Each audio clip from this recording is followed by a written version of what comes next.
Hello, hello. What's up, Bill? What's up? How you doing? Fantastic. Yeah, that's good. That's good. I'm doing just fine myself. I'm glad you're here. That awful music can go away. Yeah. I took some time today to rearrange my whole writing desk situation. So Yeah, I'm it's feeling like a whole pretty new good world about for it. you. I know. I got like a light on me Yep. and stuff.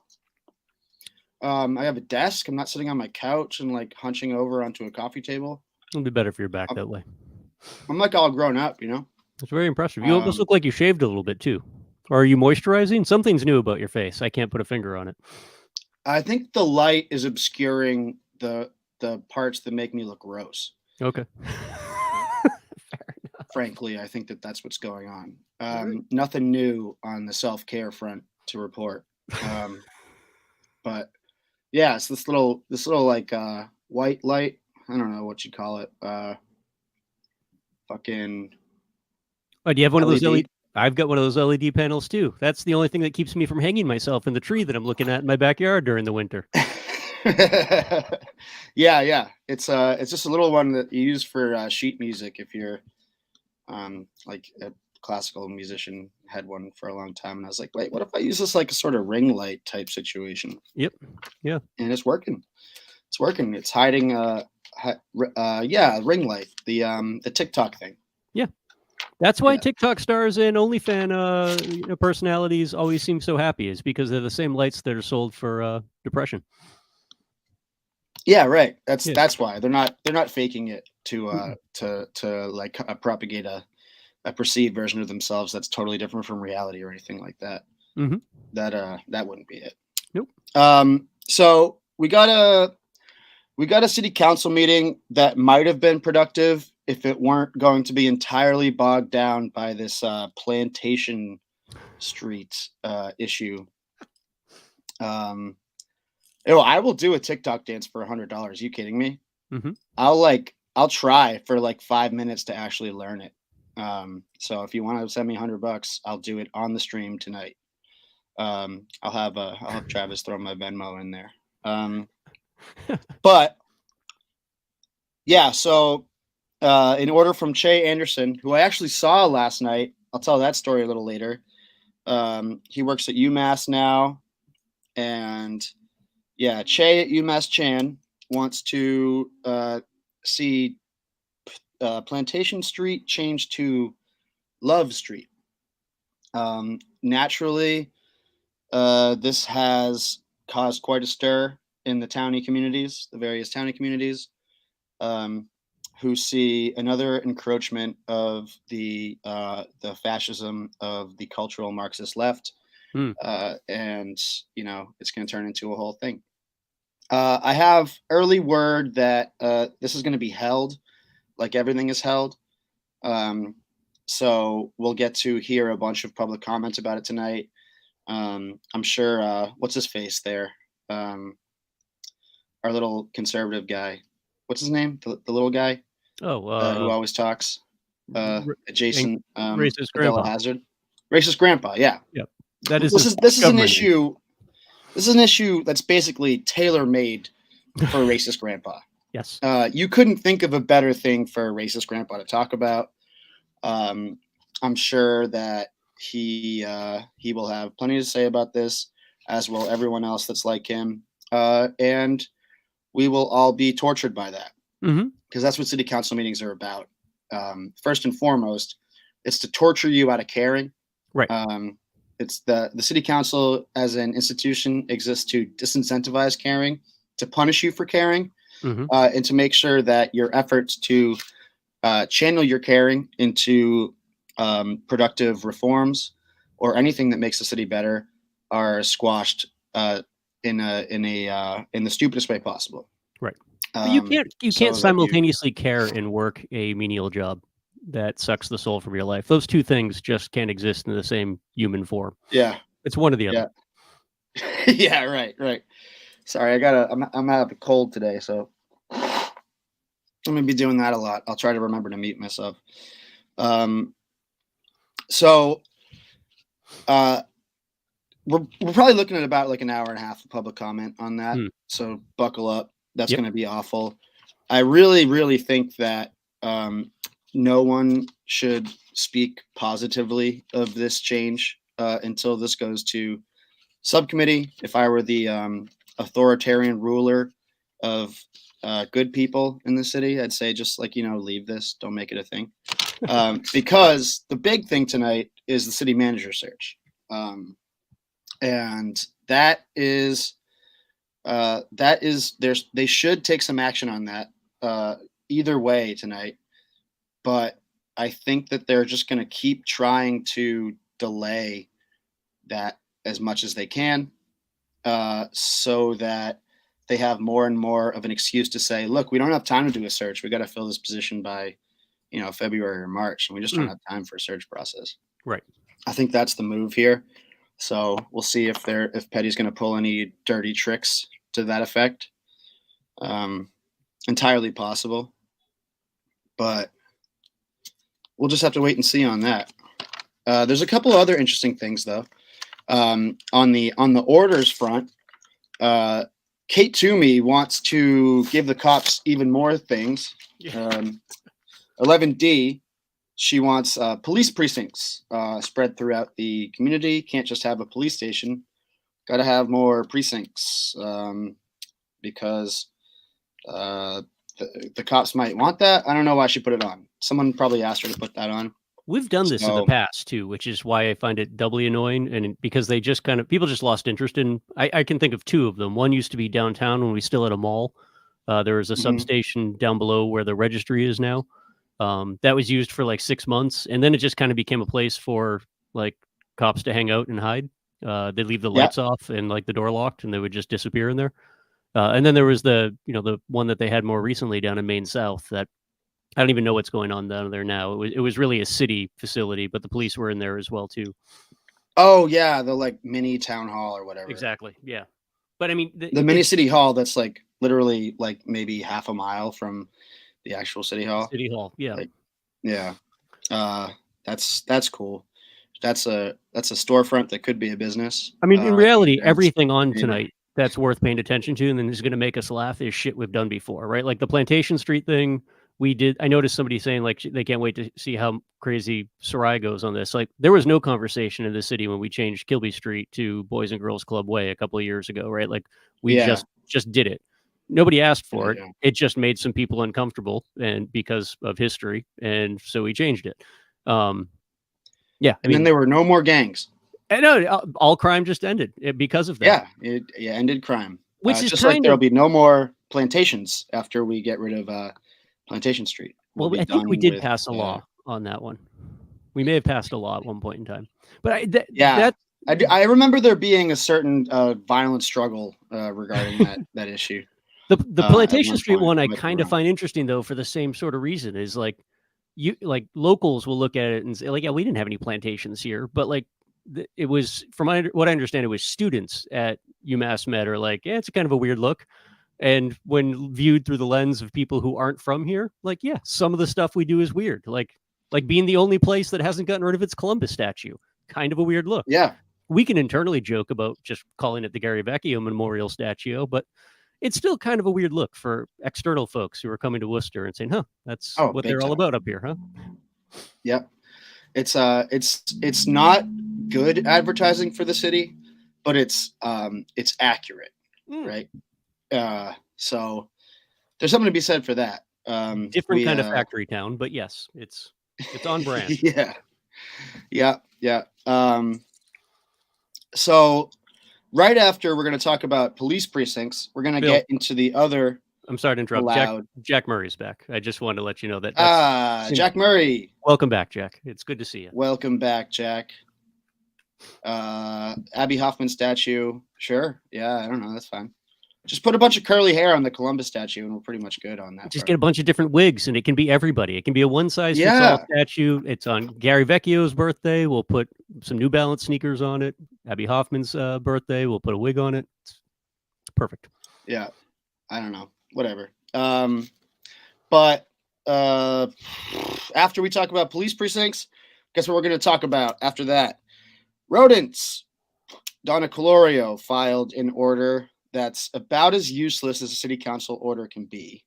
Let's see here. It's 11E. Mm-hmm. Oh, here. I have the agenda pulled up right now. So Travis wrote in the chat so people can open it.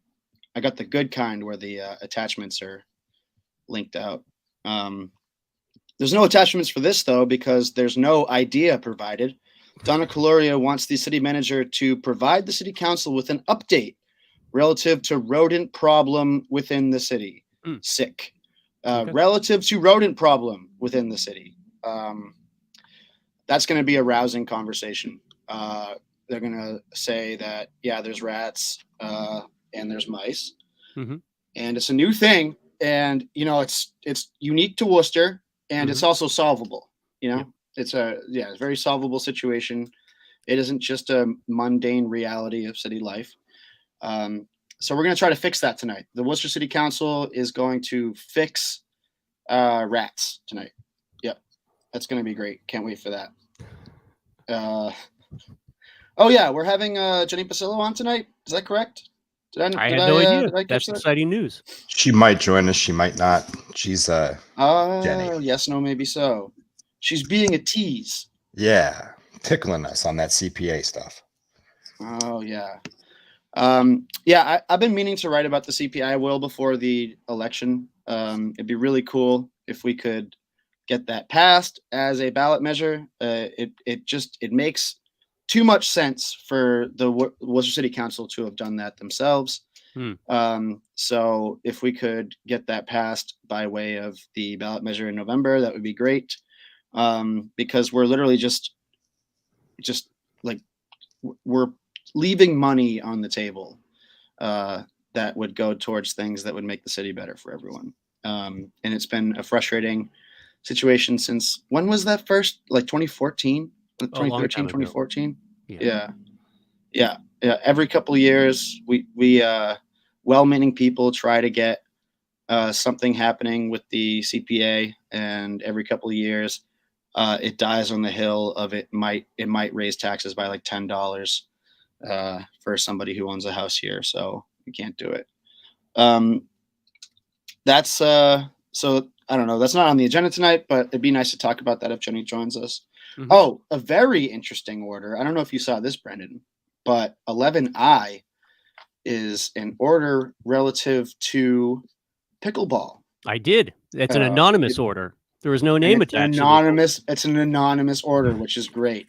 Requests, like, we know who filed this, and he is not a city councilor or a public city manager. Request city manager, request assistant commissioner of public works and parks consider adapting existing public tennis courts to also accommodate pickleball use. And you'll notice, if you look at it, that every council order in the council order section has at least one councilor's name attached to it to signify whose idea it was, who put it on the agenda. This one doesn't. Mm-hmm. And you don't see that a lot. You really don't. You really don't see that a lot. And I might not have noticed it if it weren't for Mike Mendetti's council preview story he posted on Sunday or Monday, which is a really good follow, by the way. He does a really nice job of teasing out the important stuff. So I'm gonna be surprised if we have somebody who owns up to this being their order, and it's just a clerical issue. I think that they're just gonna try to do it without somebody actually speaking on it and just go all in favor, oppose, order, and then Gary Rosen will have taken a shot from his political grave.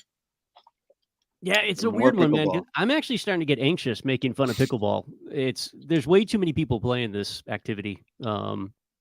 That I feel like I just start looking over my shoulder every time I make a quip about how stupid of an activity pickleball is. But they're really passionate about it too. Oh, so passionate about it. I mean, they love it.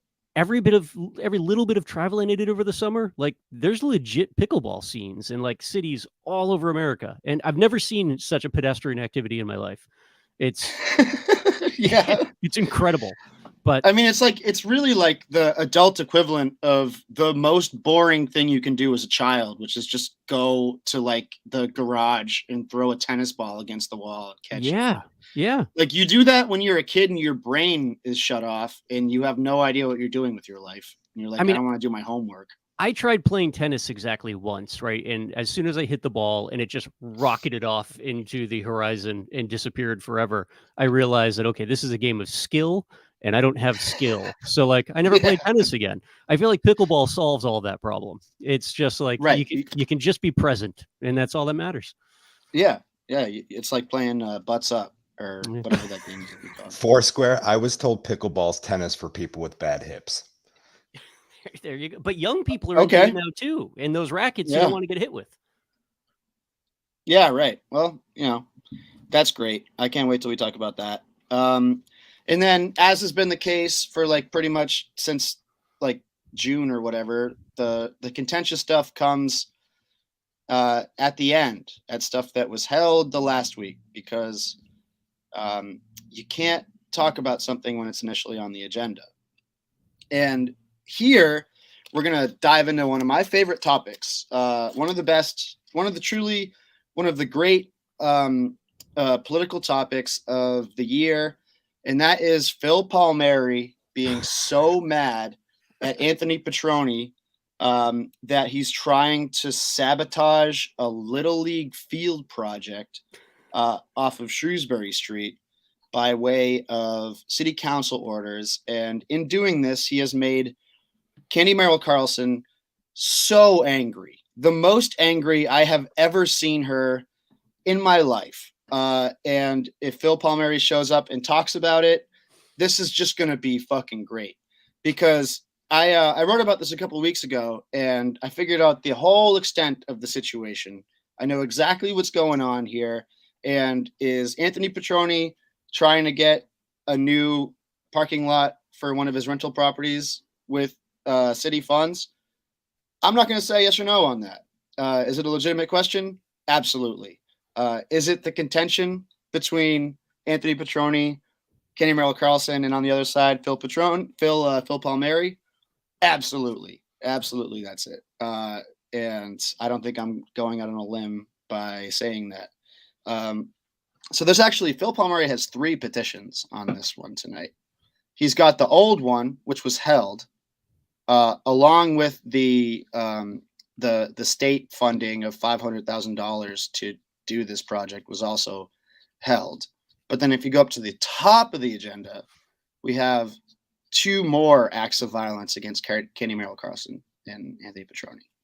8A is a petition to require that municipal parking facilities with more than 16 spots have to be reviewed by the planning board. This project has about 35 spots. And then 8Y, I believe. Phil Palmieri requests the city councilor, requests city manager immediately suspend all work on the parking lot construction proposed on public park land accessed off Risso Court. That's the place in question.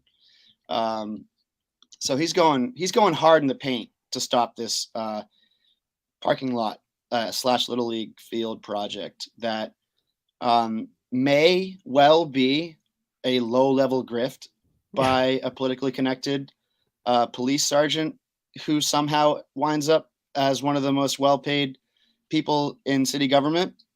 But the sort of thing that happens all the fucking time and is just unremarkable in the level of grift. It is not a big deal, but the city council doesn't care if something's a big deal or not, doesn't really factor in how many residents will be hurt or benefited by something.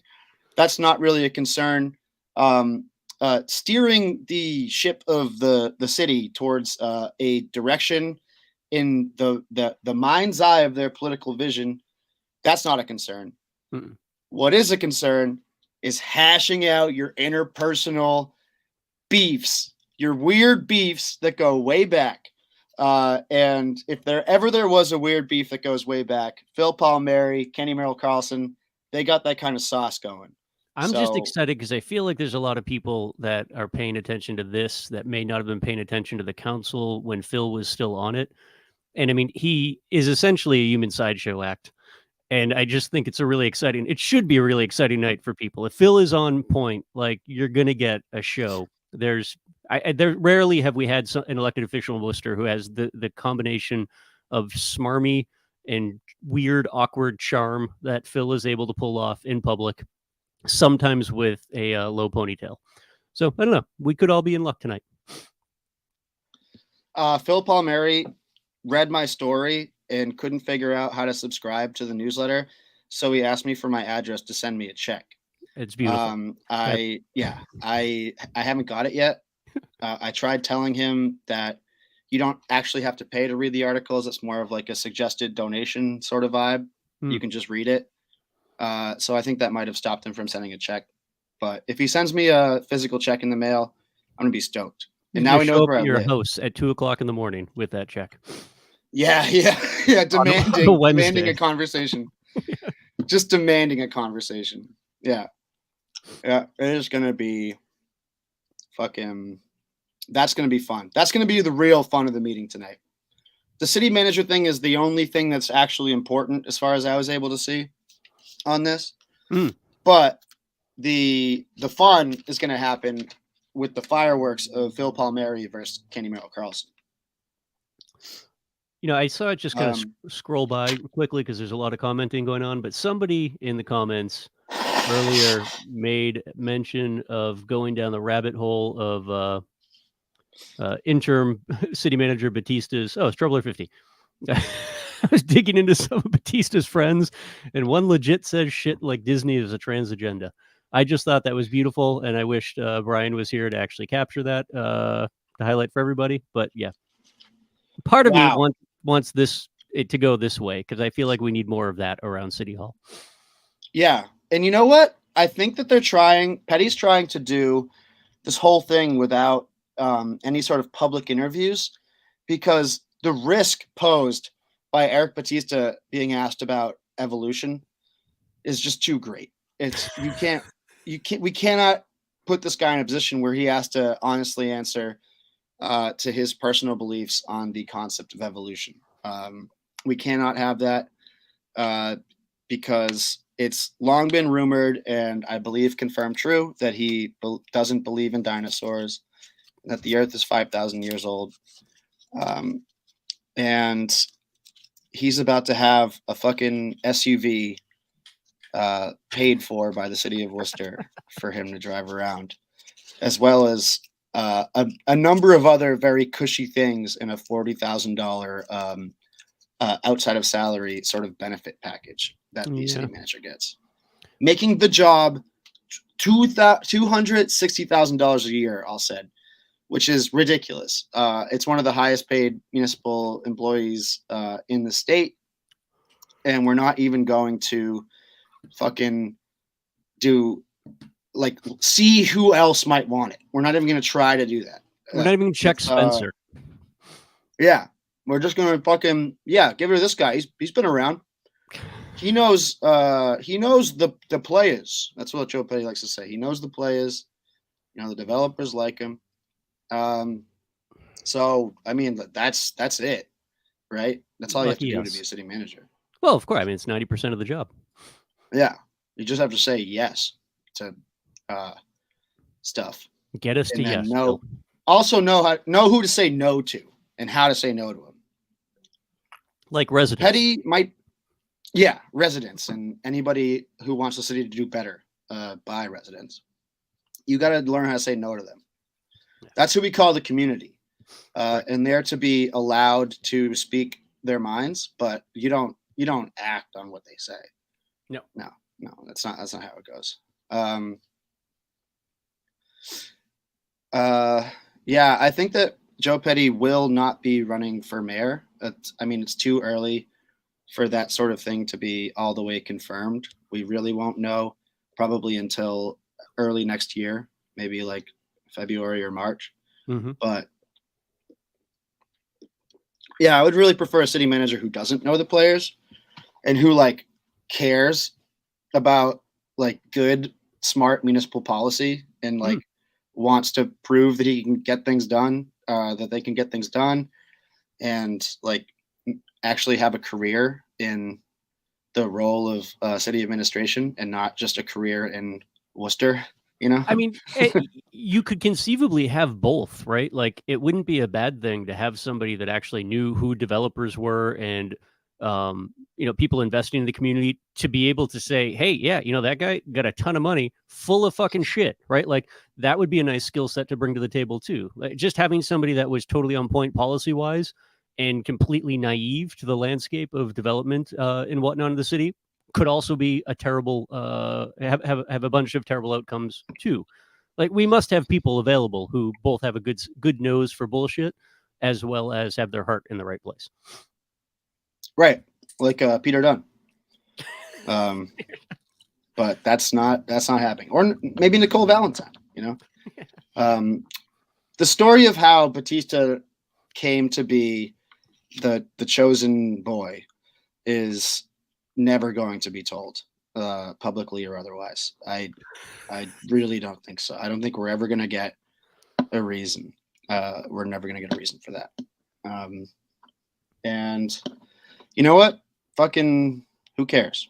I really want this to be answered tonight. I think that it's really annoying to just do this pussyfooting around the issue thing when you really don't want to do a search, and you have the votes to not do a search, and you're just like, well, I'll keep dragging this on for months, frustrating everyone who's already with me, just so I don't have to give a straight answer. I think that sucks. Yeah. So it's municipal government through attrition is basically the yeah. Eventually, people just throw their hands in the air and I got to file my taxes. I guess we'll move on to something else. Yep, exactly. So the meeting has started. Should be starting up. It's a 6:30 meeting, I believe. It's not started yet. Oh, dang. Do you guys have any thoughts on donuts and drafts closing abruptly? I have zero thoughts. I saw that and I felt terrible, but I've never eaten one of their donuts and I've never had a beer there. Yeah, same. Donuts are great. I've never thought beer is pretty cool, but I've never had them from that place. So yeah, I don't know. This is the first time I've been made to think about it. I kind of forgot that place was there.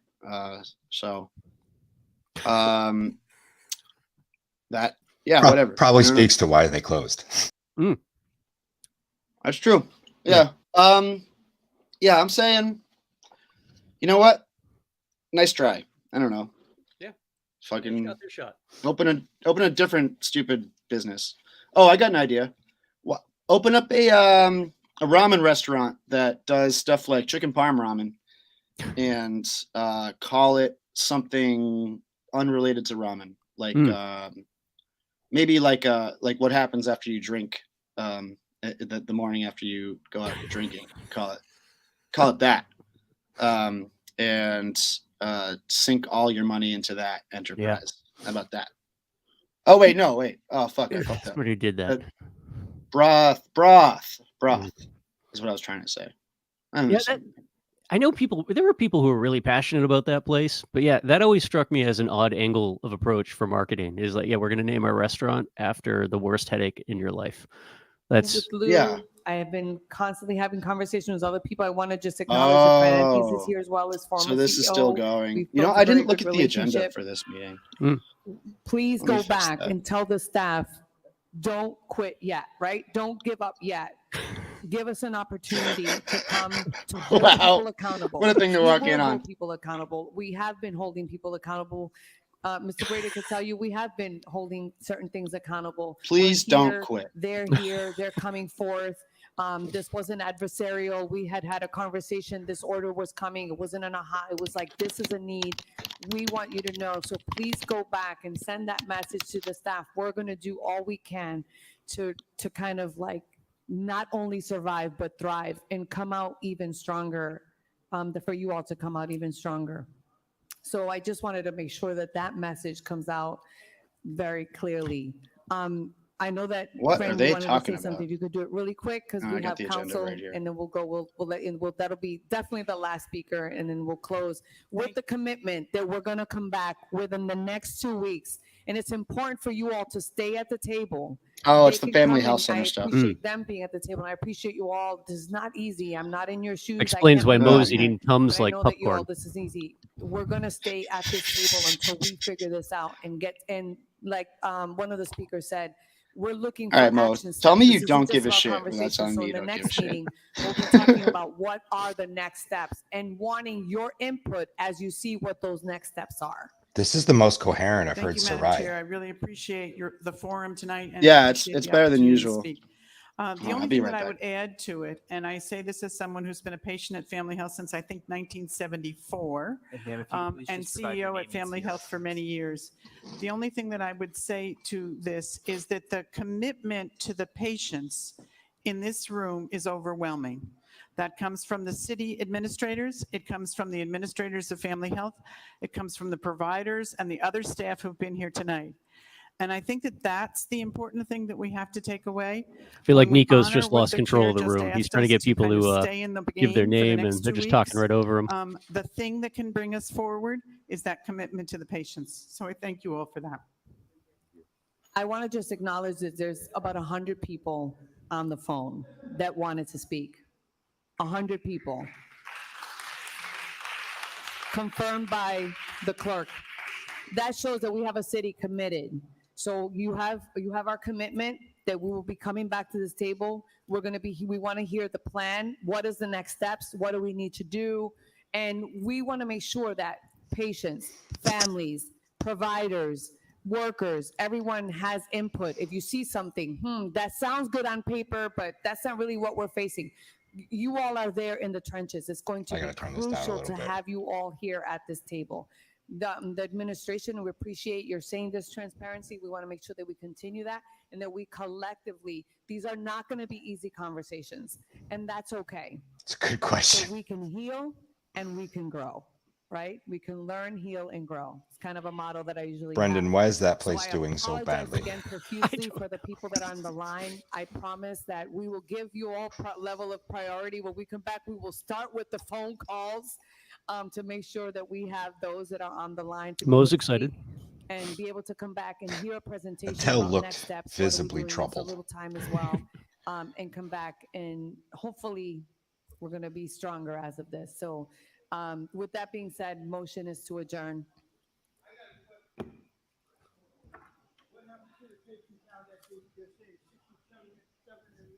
Oh, come on. Don't cut off now. That's the good stuff. They're terrible about that. All right. It's like they think we're here for things other than their entertainment. It's, I mean, when these meetings aren't going, you have the guy reading the paper, which is fantastic. Which I signed up for, and I have yet to hear back from, and I am wildly insulted by this. Is it a volunteer position? I volunteered with Audio Journal because I feel like that'd be a really cool thing. I'd love to just be reading the newspaper. I don't read the newspaper. Like, I don't know. Like, I don't pay any attention to the Telegram. I'd love to get a free copy of the Telegram and just read it and record myself doing so. I wonder if your brain would turn off and you actually wouldn't hear what you're reading anymore. Probably, yeah. But no, I mean, whatever. Like I figured I thought that would be a good volunteer gig. They blew Yeah, me hell off yeah. the way the trees blew off Bill. You want to do that for Worcester Sucks? We'll just create like a 24-hour YouTube stream of that being looped. Oh, that would infinity, actually be fantastic. I would totally read that. in like the same affect and tone. you could awesome. use it for filler here, Travis. Yeah, hell yeah. I mean, has anybody done that? Released their article as just a podcast? Basically, your article could be an audio podcast. Yeah, like the New York Times or like bigger outlets like that will do that for long features, where it's like you can listen to this article instead of read it. But Audio Journal is a really cool service because it's specifically for the blind or visually impaired, and that's the target demographic. I love the idea that there's something that regular that is providing reliable news, and I think Bill is on something. That's a yes. The answer is yes. Fuck yeah! All right, let's do it. You guys want to tour my new office type situation? Please. Yeah, we got time. Put you up in the hot seat. Lights going on. Boob light. There it is. That's a fancy one, though. You get that little gold trim. Yeah. I knocked one of those down with a hockey stick one time. Mm-hmm. All right, so I'll try to position this where you're looking, where I'm looking. Okay. Oh, nice. Got my Look at that little desk situation. New bookshelf from Walmart. Pretty cool. Done. Yep. I haven't had a desk for like a couple months. I've just been sitting on the coffee table over here. How are those plants doing? Oh, they're doing pretty good. Look at this cursed thing my roommate's working on. It's like a baby's head with moss growing out of it. Yep. Hell yeah. I'm not really sure what's going on. It's like a chia pet from hell. Yeah, it is. I don't know. I just don't know. It's like somewhere in the middle of I don't know. I lost my thought. And then, like most living rooms in America, we have this electronic drum set with a fixed stationary bike type thing on top of it. You see. Yeah, I think you see. That's pretty, I don't know, everyone has that. And then we have a keyboard over here. Is the bike hooked up to the drum set? Of cables. Well, the bike's just kind of like on top of it because we don't know where to put it. Yeah. So it would be cool to see the double bass going with pedals and just have like a brrrr. Can you use a fixie as a stationary bike? I don't think you can you? No. This is like a weird like thing that my roommate bought because he likes health stuff. Yeah. It's like you put the bike on I got you. the thing. Yeah. Just rollers. That's good. Yeah, it's nice. Yeah. Oh yeah, and this is the light. Oh, check it out. I found this landscaping with my roommate. It's like an elk skull or something. Hell yeah. You found a dead elk landscaping? I found this head under a huge pile of leaves. I was doing a cleanup for a property that hadn't been cleaned up in like 20 years. Century? Yeah, and it was just like embedded in the earth. It was awesome. Bill, you gotta get an adornment. I have something like that. I have this cow skull, but then I found this spoon that was used for Catholic masses. Mm-hmm. And now it's the holy cow. Holy cow. And you simply must adorn your skulls with kitchenware. Yeah. Everyone knows this. I gotta shut this light off. Duh. All right. I'm gonna go back to audio only. All right. How are we doing with the council there, Travis? They're here. We're waiting for it. Ugh. Do we have the closed captioning set up tonight? Yeah, we should. Okay. It usually takes a minute after their stream starts for the closed captioning to catch up. Yeah. Thank you, Worcester Local Cryptid. I'm gonna text Jenny too, because again, it'd be great to have her on because now's the time to talk about this stuff. Yeah. Yeah. We're gonna have a lot of really, really obnoxious public comment to get through at the beginning of this meeting, I feel. Unless I'm proven wrong on that, which would be great. But I don't think I'm gonna be. This is a perfectly tailored issue to the to the depth of imagination in the Worcester City Council. Something that you can just have an opinion on. That's it. It doesn't change anything. There's no ramifications to consider. But by God, you can have a fucking opinion on it. It's nothing gets Worcester amped up like change, and we know that Worcester deals well with change. So yeah, this should be an easy night. Yeah, it's gonna be a really easy night. Man, yeah, it's gonna be so shitty. Maybe we'll hear Rick Cipro tonight. Yep, that'd be cool. Oh, I can only wish. Yeah, I refuse to delete. Worcester is not a sanctuary city. Worcester is a plantation city. We love plantations. Yeah, I do like some of the suggestions though. Like it used to be called like Lover's Lane or something along those lines. Like, why not go that route? That's again, it's just laugh at us. Don't laugh at us. That's because then the teenagers are gonna go play hooky and do stuff down Lover's Lane.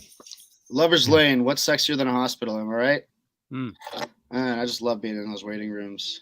One of my favorite places in the world.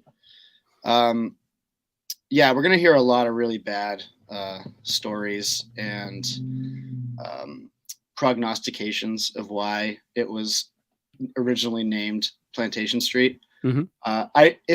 I would have looked up the origin of Plantation Street, how it got its name, but I don't care. I don't fucking care. I Nicole Apostolo wrote up the origins. I could. Oh, she did. Okay, cool. Yeah. That's great. I love it when she does that, and I don't have to. You don't have to. Yeah. Plantation Street was the first road built on Quinsigamon Plantation. Yeah. Okay. That didn't change my position that I don't give a shit. Yeah. Honestly. I mean, it's, if anything else too, it's like it's like the Columbus statue where we just really need to be last. We need to be last and then celebrate ourselves for being ahead of the curve, right? Like both Rhode Island and Plantation. I mean, not Plantation, Plymouth. I mean, Plymouth, which is only known for its rock and its plantation. They did the name change thing just because, same reason, right? Like you bring in people from outside as tourists. It's a weird look. I know you came to see the rock. You were sorely disappointed by the rock because it's probably smaller than most rocks in your yard, but you got to go see the plantation. And then it's like, hey, do I really want to go see a plantation? Not on this side of the Mason-Dixon line. Nope, ain't going there. So change the name. I don't know why. Just change it. Just change it. This is what the order should have been. All Worcester roads need to be changed to randomly generated numbers. There's just no more actual names because someone's going to be upset by everything. It's going to remind you of an ex-girlfriend or something awkward like that. Like just randomly generated numbers. Done. Yeah, they all have to look like Elon Musk's kid's name. With @ symbols? Yeah. Sell them all. Sell all the names. Oh, buying rights, commercial buying rights. That's how we love a private tank. Love a private-public partnership, you know? Yeah, sure. Love those here. Dang. What's taking them so long to start this council meeting, huh? Somebody had to pinch one off. And they're trying to figure out how they're going to take phone calls and hang up on the 100 people waiting to talk to Sarai at the same time. There's 15 people on Facebook waiting with us. The comment section on the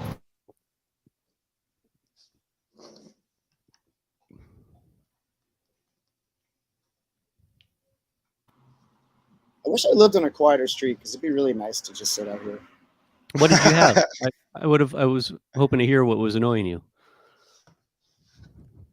No, it's the Facebook comments on the actual Facebook stream, the city's page. Mm-hmm. Are going to be awesome tonight. Yes. That's going to be really a place to look because, man, this is as much as this is an issue tailored to the city council, this is tailored to Worcester Facebook. Like, holy shit! There's nothing that Worcester Facebook as a political entity, as a collective political imagination, could want to talk about more Mm. than the fucking loonies in City Hall have to go and change everything all the time because bad things happen once. So how was your experience down at Italian Heritage Day, Bill? Italian Heritage Day On Sunday. Oh, the parade. I didn't go. Come on. I You were down there. I couldn't give a shit. No, I wasn't. I really wasn't. Yes. Who cares? They have a parade, right? I think they had a parade. I don't think anyone showed up. Yeah, because they like stopped doing the parade, and then one like aggrieved townie took it upon herself to rise it like a phoenix from the ashes, right? Yes. But no one else gave a shit. That's kind of what happened there. It was just a reason for Anthony and Phil Palmieri to stand on opposite sides of Shrewsbury Street, leering at each other with a fire truck parked between the two of them. Yeah, but that counts as a parade in Worcester. So I got some of the deep lore on why Anthony city Piccioni council and Phil meeting. Palmieri Please like stand each for the other. Pledge of Allegiance, followed by the Star Spangled Banner. I probably shouldn't say it. It has nothing to do with either of them. Like, has to do with a restaurant. Changed I'm just gonna refresh this so we can get to see the closed captioning. Do you guys want to hear the national anthem? Was that Phil No, not at all. on the other side of the bullpen when the camera was on? I think he actually was like over talking to counselors, which I find hilarious because I know he's That's comfortable awesome. in that setting, but he probably shouldn't be over there. Walk it in like he owns the place. I love it. Mr. Mayor, I'd love to sit in your chair if you don't mind reading my petitions. That's awesome. I was never following Worcester City Council when Phil Palmieri was a councilor, so I have no concept of what it's like before. My favorite commentary on Phil from another Shrewsbury Street resident was, yes, he's Phil, but he's our Phil. And I feel like that just summed him up so perfectly and beautifully. Just That's amazing.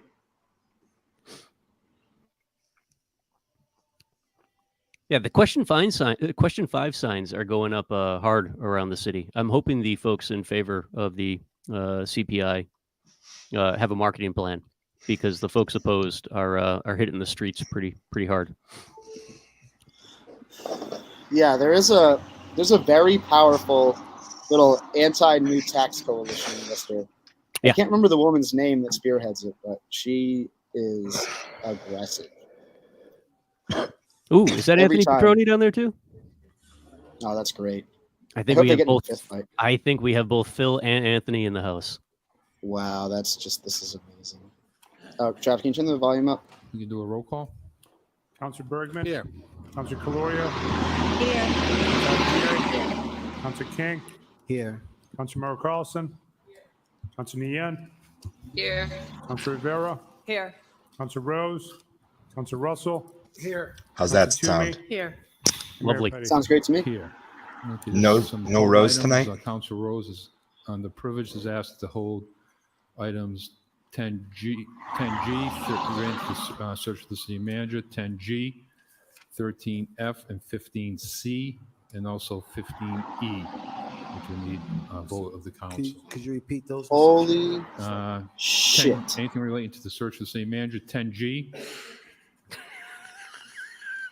Holy shit. And then not show up? 13F, That is such bullshit. 13M. 13F, 15F. Petty called it a health 15E. issue.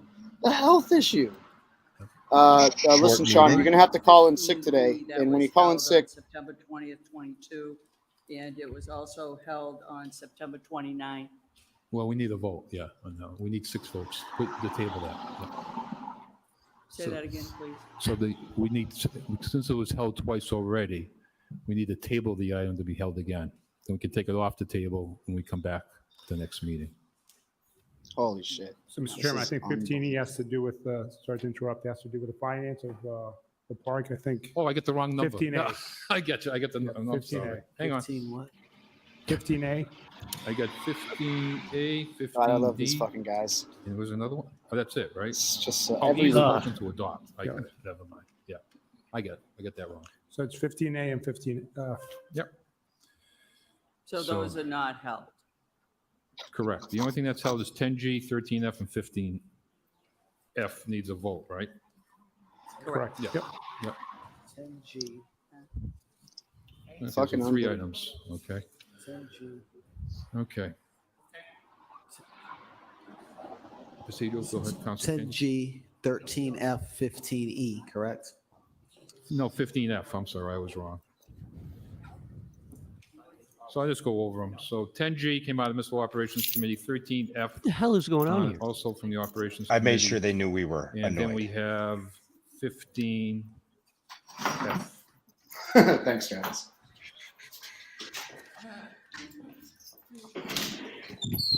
And 15C, I'm sorry, is the other one, right? Yeah, 15C, Mr. Mayor. Yep. Yep. 15C is the one that needs to be. Okay, so 15C needs to be voted on. That's why I made a mistake. Jesus. So it's 15C needs to be voted on, to be held, and, 15E as well, and 15A? no, 15E has nothing to do with the search of the, so search is 10G, 13F, 15F, and 15C. So 4 items. Is that right, Mr. Clerk? Yes, correct, Mr. Chairman. So again, 10G, 13F, 15C, and 15F. And 15C, we need to take a vote. And that's to table or to hold? The table and bring it off the table Is at the that next different meeting. than holding? Correct. So So we the can table speak needs on 6 it then. votes. So we could speak on it then, right? Not if it's held, no. Tabled, So we're going to take a vote now to see if people want to hold it. so table and held is the same thing. Yeah, it's the same thing. Oh, I get your question. Yes, it's the same thing. Can I ask a question? I have my hand raised. I'm sorry, Council Nguyen? Yeah, I wasn't here for the September 29th item, and so it was held both twice by Councilor Calorio, and I just wanted to ask if it was voted on to be tabled on the September 29th. No. So how is it possible to be held twice by a councilor without a vote? I thought we could only hold it once under privilege. What's that? So I believe that we could hold think the an whole item once table is under the same. privilege once. Then you Then need the 4. second time would consider, hold on. So the second time we would need a Hold vote. on. And so I'm asking if on the 29th, Hold we on. want to hold the item. Or was Correct. it tabled? Shut- I shut- think my memory shut serves me your right, mouth. it was 4 votes to hold it. We took a vote, yes. Okay, I just wanted to double check on that. Okay. I don't think that's what So, happened. Mr. Chairman, I think to provide some clarification, 15C was held twice. So the only option at this point is to table it if you want to put it on the table items of the agenda. Correct. Tabling means it's there. Yes, just I'm through the sorry, chair. Council. Forever? Point of order, I Yeah. guess, or clarification.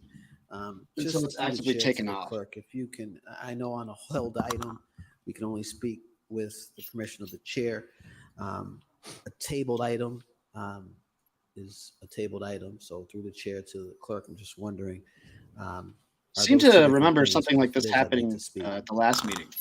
Through Or the just chair to the literally council, repeating I it. believe the held item does specifically say that if you alert the mayor beforehand, you can certainly hold comments of the council.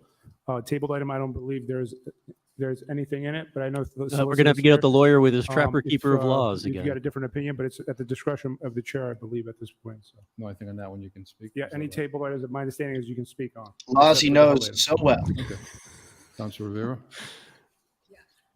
Yeah, I just wanted to say that. Look, he's got it out back I there in know the that when corner. items are held or. He's as getting we- ready. It was procedurally what we were discussing.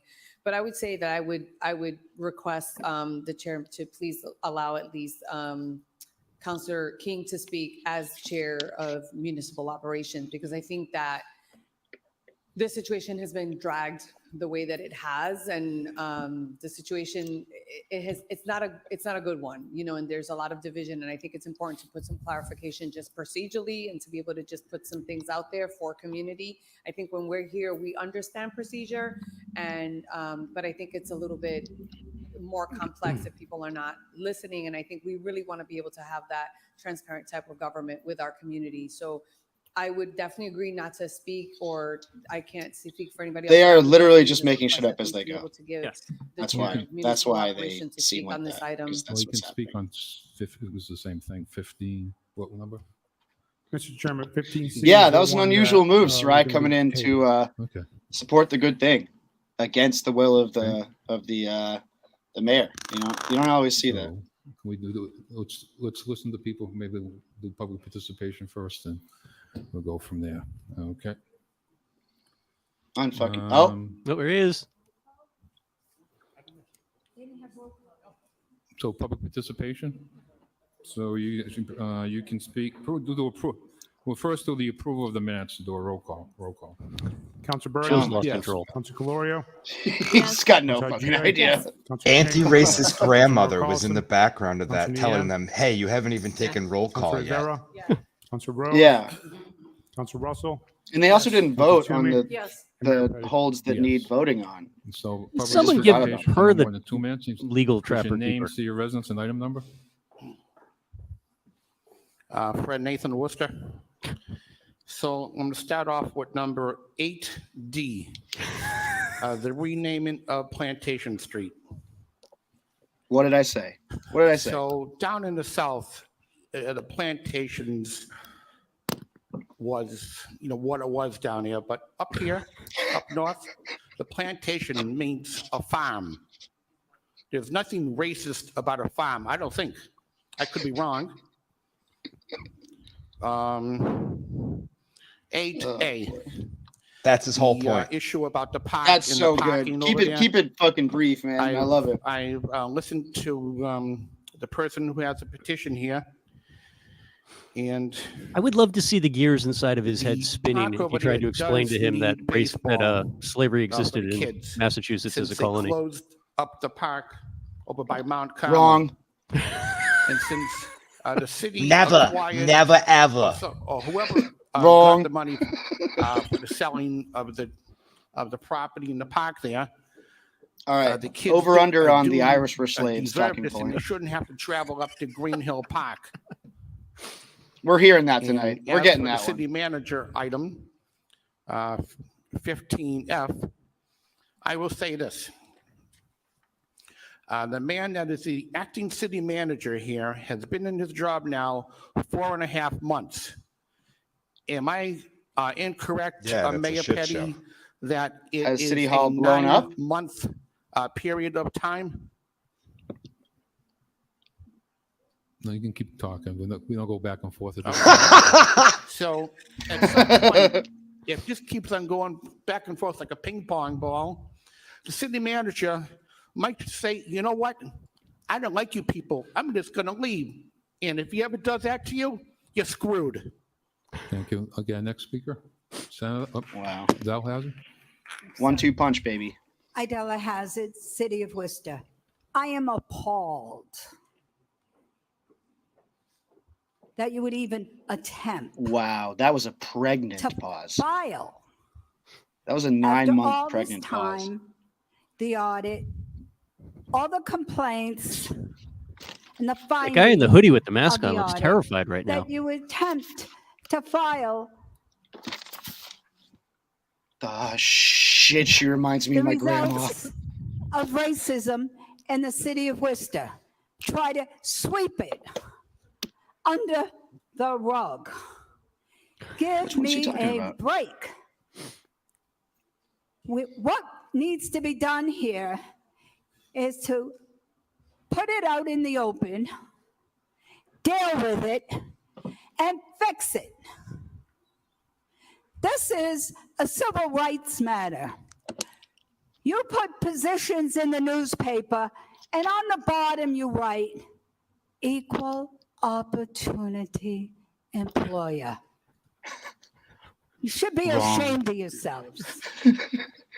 Time to realize Wrong. That that sweater is magical. 1964 was when we started getting equal rights for everyone.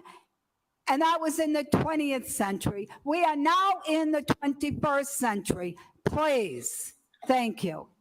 Yeah, we got to run Adela Hazard for city council, but we got to Senator Moore. dress her up like Angela Davis. Thank you, Mr. Mayor. So I'd it like would to be speak so on good. item 15E, dealing with the transfer of funds for the East Park. Just go over a little history.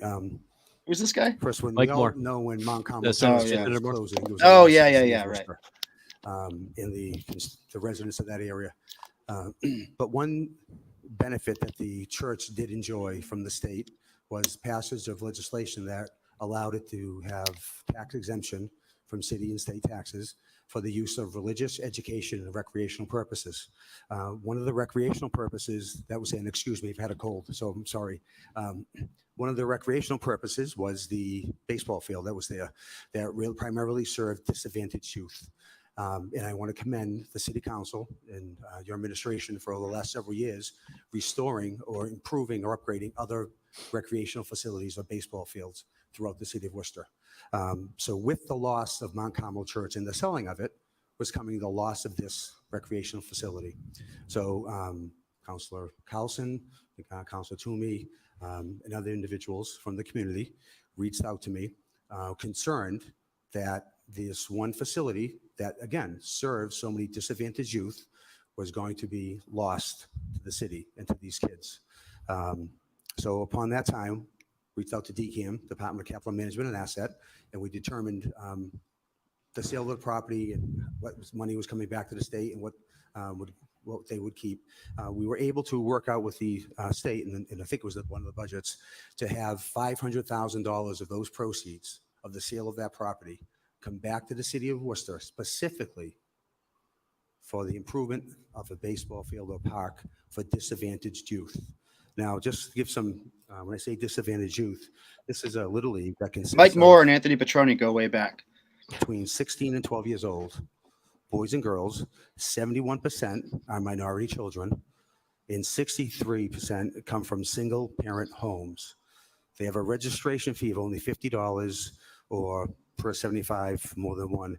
But they also offer waivers for the families and the children that cannot don't have the financial resources to be able to partake Mike in Moore, this. also the guy who secured our Has drone roughly 65 to 70, grant. 65 to 74 Yes. kids. The One majority and of the the same. children come from Plumley Village, Belmont Street, Wall Street, and the But Friendly listen, House he neighborhoods. likes kids, Bill. So the state has Oh, I bet he does. followed through, and based on the request and advocacy from the constituents in that True, area, yeah.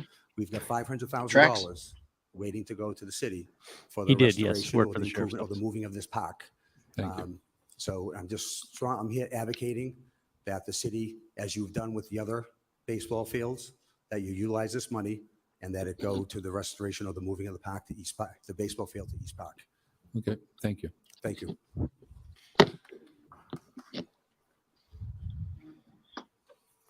Is your name, city residence, item Good number? afternoon, Mr. Chairman. Leonard Shafredo, City of Worcester. I'm here to speak on item 8D. Mr. Chairman, I'm appalled tonight also.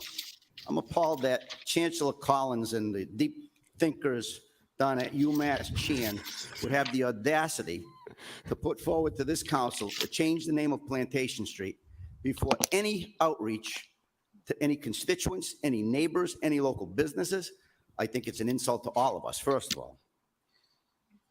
Mr. Chairman, Adolph Street, Asylum Street, Dick Drive, Fruit Street, Howland Street, Indian Hill Road, Indian Lake Parkway, Mechanic Dick Street, Drive. Oddfellows Ave, Progressive Street, Shamrock Street, Viking Ave. All of these streets can have a negative connotation to somebody, and I'm sure they do. So if the city council opens this door and allows this name change to happen, you better be careful, because there's 2,300 streets in the city of Worcester, and I'm sure somebody's going to be offended, and they're going to want the name of those streets changed also. And what that's going to mean is cost and wasted time of businesses and residents living in this city. Sounds like Lenny's I a hope fan the of my council random number will take generator the idea. action tonight and not Hell refer yeah. this to subcommittee, but to file this order, which is what should happen to it. Thank you, Mr. Chairman. Thank you. Oh, this guy's going to say something awesome. And for me, Mr. Mayor, Lou Carnicoli, formerly of Worcester. I'm here on behalf of my daughter, my son, my grandchildren, my sister, and my heritage. I'm here about 8D Plantation Street. I too stand in opposition to this ridiculous thing. Plantation, the connotation they're saying refers to slavery. Yes, there was slavery on plantations, but slavery ended in this country in 1865. The country's 246 years old. 159 of those years we have been slave-free. The word plantation came from Quinsigamond Plantation, which was the first name for Worcester. And it wasn't a plantation with And there was 10 nothing bad farmers after that. or people living there, residents enslaved. They were people who had plots of land which they purchased that belonged to Native Slave-free. Americans. Okay? And they named it Plantation Street after Quinsigamond Plantation, which later became Worcester. And After they it was used the burned to the street ground connect twice by the Quinsigamond people whose and land was northern stolen. Worcester. Now, I agree with the gentleman who talked about. Well, we the were names of slave-free. streets or Actually, at that things of point, we this probably nature. weren't. Let's talk about But slavery. that would be wrong. Let's not talk Our about that. founding That's wrong. fathers, George Washington, Thomas Jefferson, James Madison, just to name a few. 17 of the 55 delegates of the Constitutional Convention were slave owners. Of the first 18 presidents of the United States, 12 owned slaves throughout their lifetime. 8 of them, of the 12, were slave owners when they occupied the White House. Jefferson, one of our greatest minds, if you remember what President John Kennedy said, when he had 49 of Nobel Prize winners in for dinner and talked about the greatness of these minds. He said that the only time this was surpassed when Tom Jefferson ate alone. That's how great Tom Jefferson was to our country. Anybody Yet feeling like he they want to meet me owned down at the Columbus slaves. statue with a couple sledgehammers? 600 slaves. He Big fathered time. children with one of his slaves. Are we going to do away with Thomas Jefferson? How about George Washington? Well, he's dead, 123 you see. slaves while We he was kind of president. already got rid of him. Are we going to change Washington We did Square? away What with will him we pretty name well. Washington Square? Syphilis did. And then the heritage of Plantation I Street. I can grew up infer. there. My grandfather bought a house there in 1920. It's still in the family. My mother lived most of her 94 years in that house. My father lived 44 of those years with her in that house. They raised a family. My father was an integral part of the community, helping the Italian community. And let me just go down my neighborhood, the Amarellos, Jack, I'm not the kink shaming, Paldinos, but this isn't the what this page is for. Lecantos, the Girardis, the just family after family. Can you wrap up your comments? Yes, I'm going to wrap up right now. Why It do we would have be a non-Worcester disaster. residents speaking It would here? be an insult to those thousands of family people who grew up on that street to change it. It has nothing to do with slavery. These people are off the track on that. It has to do with Quinsig Plantation. Thank you. Thank you.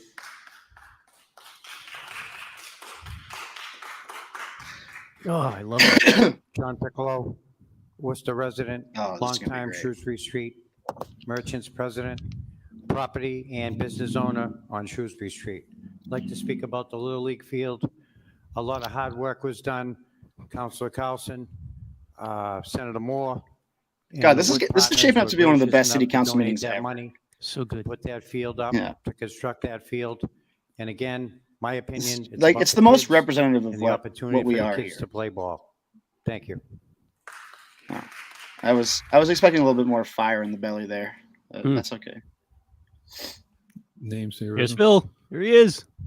Oh, Thank you, Mr. Mayor. It's only been 7 weeks to be able to come before the podium. I guess Looking trim. there's been countless number of parliamentary procedures to deny me this opportunity.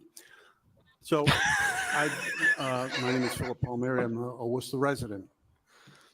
I'm here, first of all, to try to prevent the destruction and not support a plan to spend millions of dollars on an upgraded baseball field that effectively privatizes several acres of parkland, which creates unsafe conditions for parents, their children, and harms the environment, duplicates existing facilities, and spends money that could be better allocated. I've met with a number of different city councilors and administrators at Rousseau Court. This alleyway that they want to propose as the entrance for this field, which is 12 feet wide. You can fit no more than one car coming up the street and can't have another car coming down simultaneously. Sight It lines is are non-existent. very much an alley. This is not a street we're talking So about. public It's a safety little thing on the vehicles side of Meze, could not travel this street. in between It's Meze and the auto parts impossible. store. It's a recipe for disaster. And yet we want to also clear cut 50 to 60 trees, which cost of approximately Well, that's because you weren't here 2 weeks ago when we $125,000 learned that fruit trees for 30 result in parking fruit spaces. dropping on the ground, which could be For, dangerous to as children, Councilor along Moore with bees. says, a Because they bring the a group of, bees. needy children. What's next? Are we going to name a street after bees? This particular baseball field team, for the JD Little League, I think there's about 3 teams in that division right now. Maybe it'll increase. God, this is just city council at its peak 30 fucking parking form, man. spaces Mm. that eliminates a canopy, which the city has indicated on countless occasions that they want to see canopies so that the heat increase in those areas does not take place. Councilor Carlson has talked to a number of councilors to prevent them from talking to me or meeting with me at Bristol No, that's Court. sick. I'm sure they'll all deny, but it has happened. But I've talked with countless number of councilors who've come down to see the problems that there are. There are environmental problems, there are public safety issues, and you don't have to be a traffic engineer to figure out that this is not the right place to have a main entrance into a park. It's unbecoming of any councilor to be doing things like this. I have the right to be able to travel that street unimpeded, but it's a private street, and the city Did he mention that he has owns property no on the jurisdiction street? over that private I don't think he street. did. They can't tag. I love the they idea that can't Phil's just tell. slowly driving up and down this Interesting, alleyway but that yet they gives want access to clear cut nothing. and put 30 parking spaces in an area without talking about alternatives. The Department of Public Works Commissioner I met with once won't meet since that time, says, oh, there must be some misunderstanding. Diana Biancaria Surely. looks like she's forcing a frown the way my a hope clown is forces a that smile. We can send this. Oh, that's committee, her. Look at her. have, How have angry open she looks. discussions, not one, but let's have Yeah, some. say open what you want about discussions Diana it. Biancaria. That Let's is one shine the tough light girl. on this, opposed to trying to do this in the back room. So I'm hopeful that if former Rep. Padoni speaks, that he'll advocate for open discussions about this. Thank you. All of Shrewsbury Street is at this meeting. Oh Names my to your God. residence and item number. Diana Biancaria, Worcester. Oh, so Item nice to number hear your voice. 8D in reference to Plantation Street. Good evening, and thank you for giving me the time to speak tonight. We planted our homes, our families, generations of people, generations of families, over 6,000 residents. I'm going to read you the mission statement that the UMass Medical School has. Their mission statement is to advance health and wellness of our diverse communities throughout Massachusetts and across the world by I'm pretty sure Che leading was showing and up tonight innovating to in just read education, his research, statement. healthcare, and delivery of public service. He might be on the phone. Curious on how that I thought he was mission gonna go. statement is involved I don't in know. this.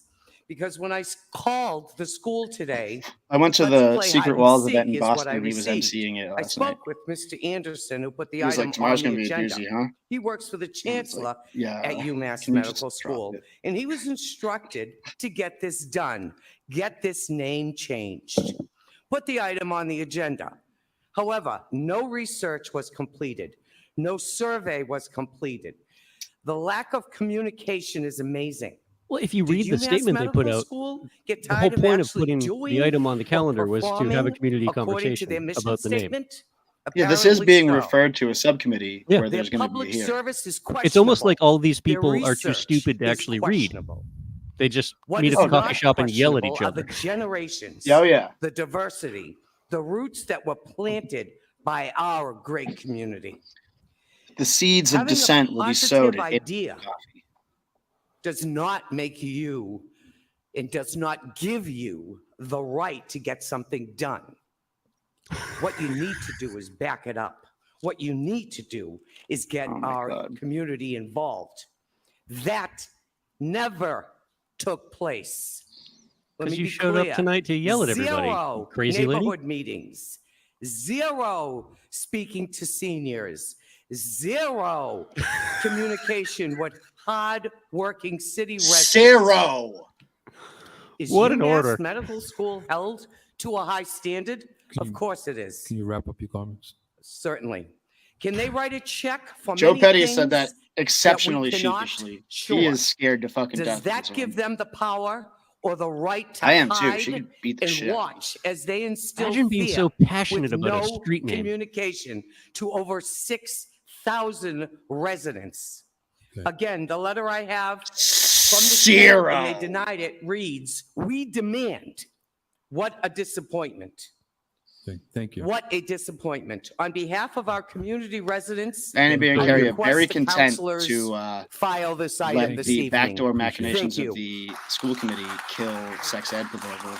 Very content when it came to that. She's always on the right side of history. Mm-hmm. Hi, my name is Terry Kelly, and as far as changing the name of a street, I think you would be better off taking the money that you would use to change the name and put it into the infrastructure of the street to repair it and to fix it, rather than spending all the money to change the street signs. Another thing is we need rent control in the city. And then we have Mount Carmel Church that was torn down. We have the Notre Dame Church that was torn down in 2018. And we were told the Notre Dame Church had to go down right away because it was a hardship for the person that wanted to build a building there. Where's the Now we have Mount Carmel. Good point. That was torn down. Very good point. I don't Very good understand. point, Terry Kelly. It was a very productive I hate everything about you, but you're not wrong. They said the church was falling apart. So if you put another building there, is it going to fall apart?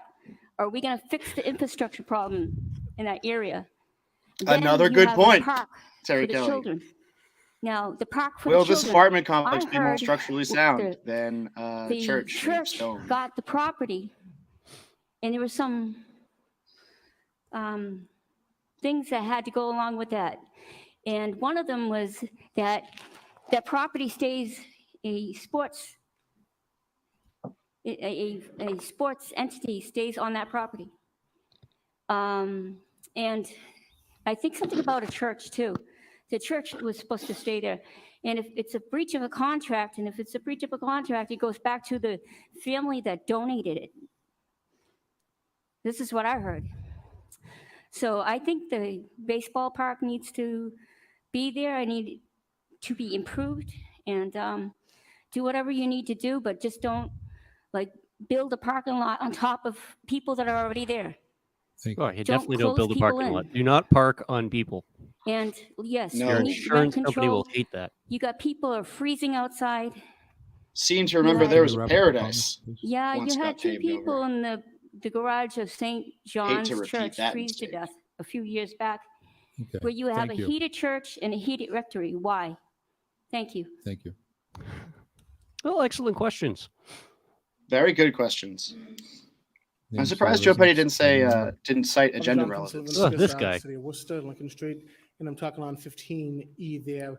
In the unfortunate closure, of course, of Mount Carmel This is Church. the cop With priest, that right? closure there. And this is this Anthony's past was, Bristol Providence priest. This is Parish, who Anthony does confession picked with. up 220 You might not streets know that I'm Jonathan, called but to you definitely have heard of his minister and care brother for. who was, And with I believe he's still in obviously prison the for sad storing closure church there. laundered The drug greatest funds sadness in his brother was Jonathan's realizing church. you would lose the This is the community church center, in which the funds were stored. right? Yes. And those are two important This guy's things church. for the youth. Technically, they were in the trunk of a And if car you look on at the youth church of the community, property, with but I'm everything sure that that they've been I'm sure you could struggling park with in that these church past several years, parking we lot for an see extended increased period of time and violence at not be times. towed. We've seen the horrific effects of the pandemic upon them, and we should be doing everything as a city coming together to enhance things for them. We should be coming together to see how can we assist them and give them, especially those who do not have the opportunities others do, the opportunity to thrive and grow in a variety of different ways.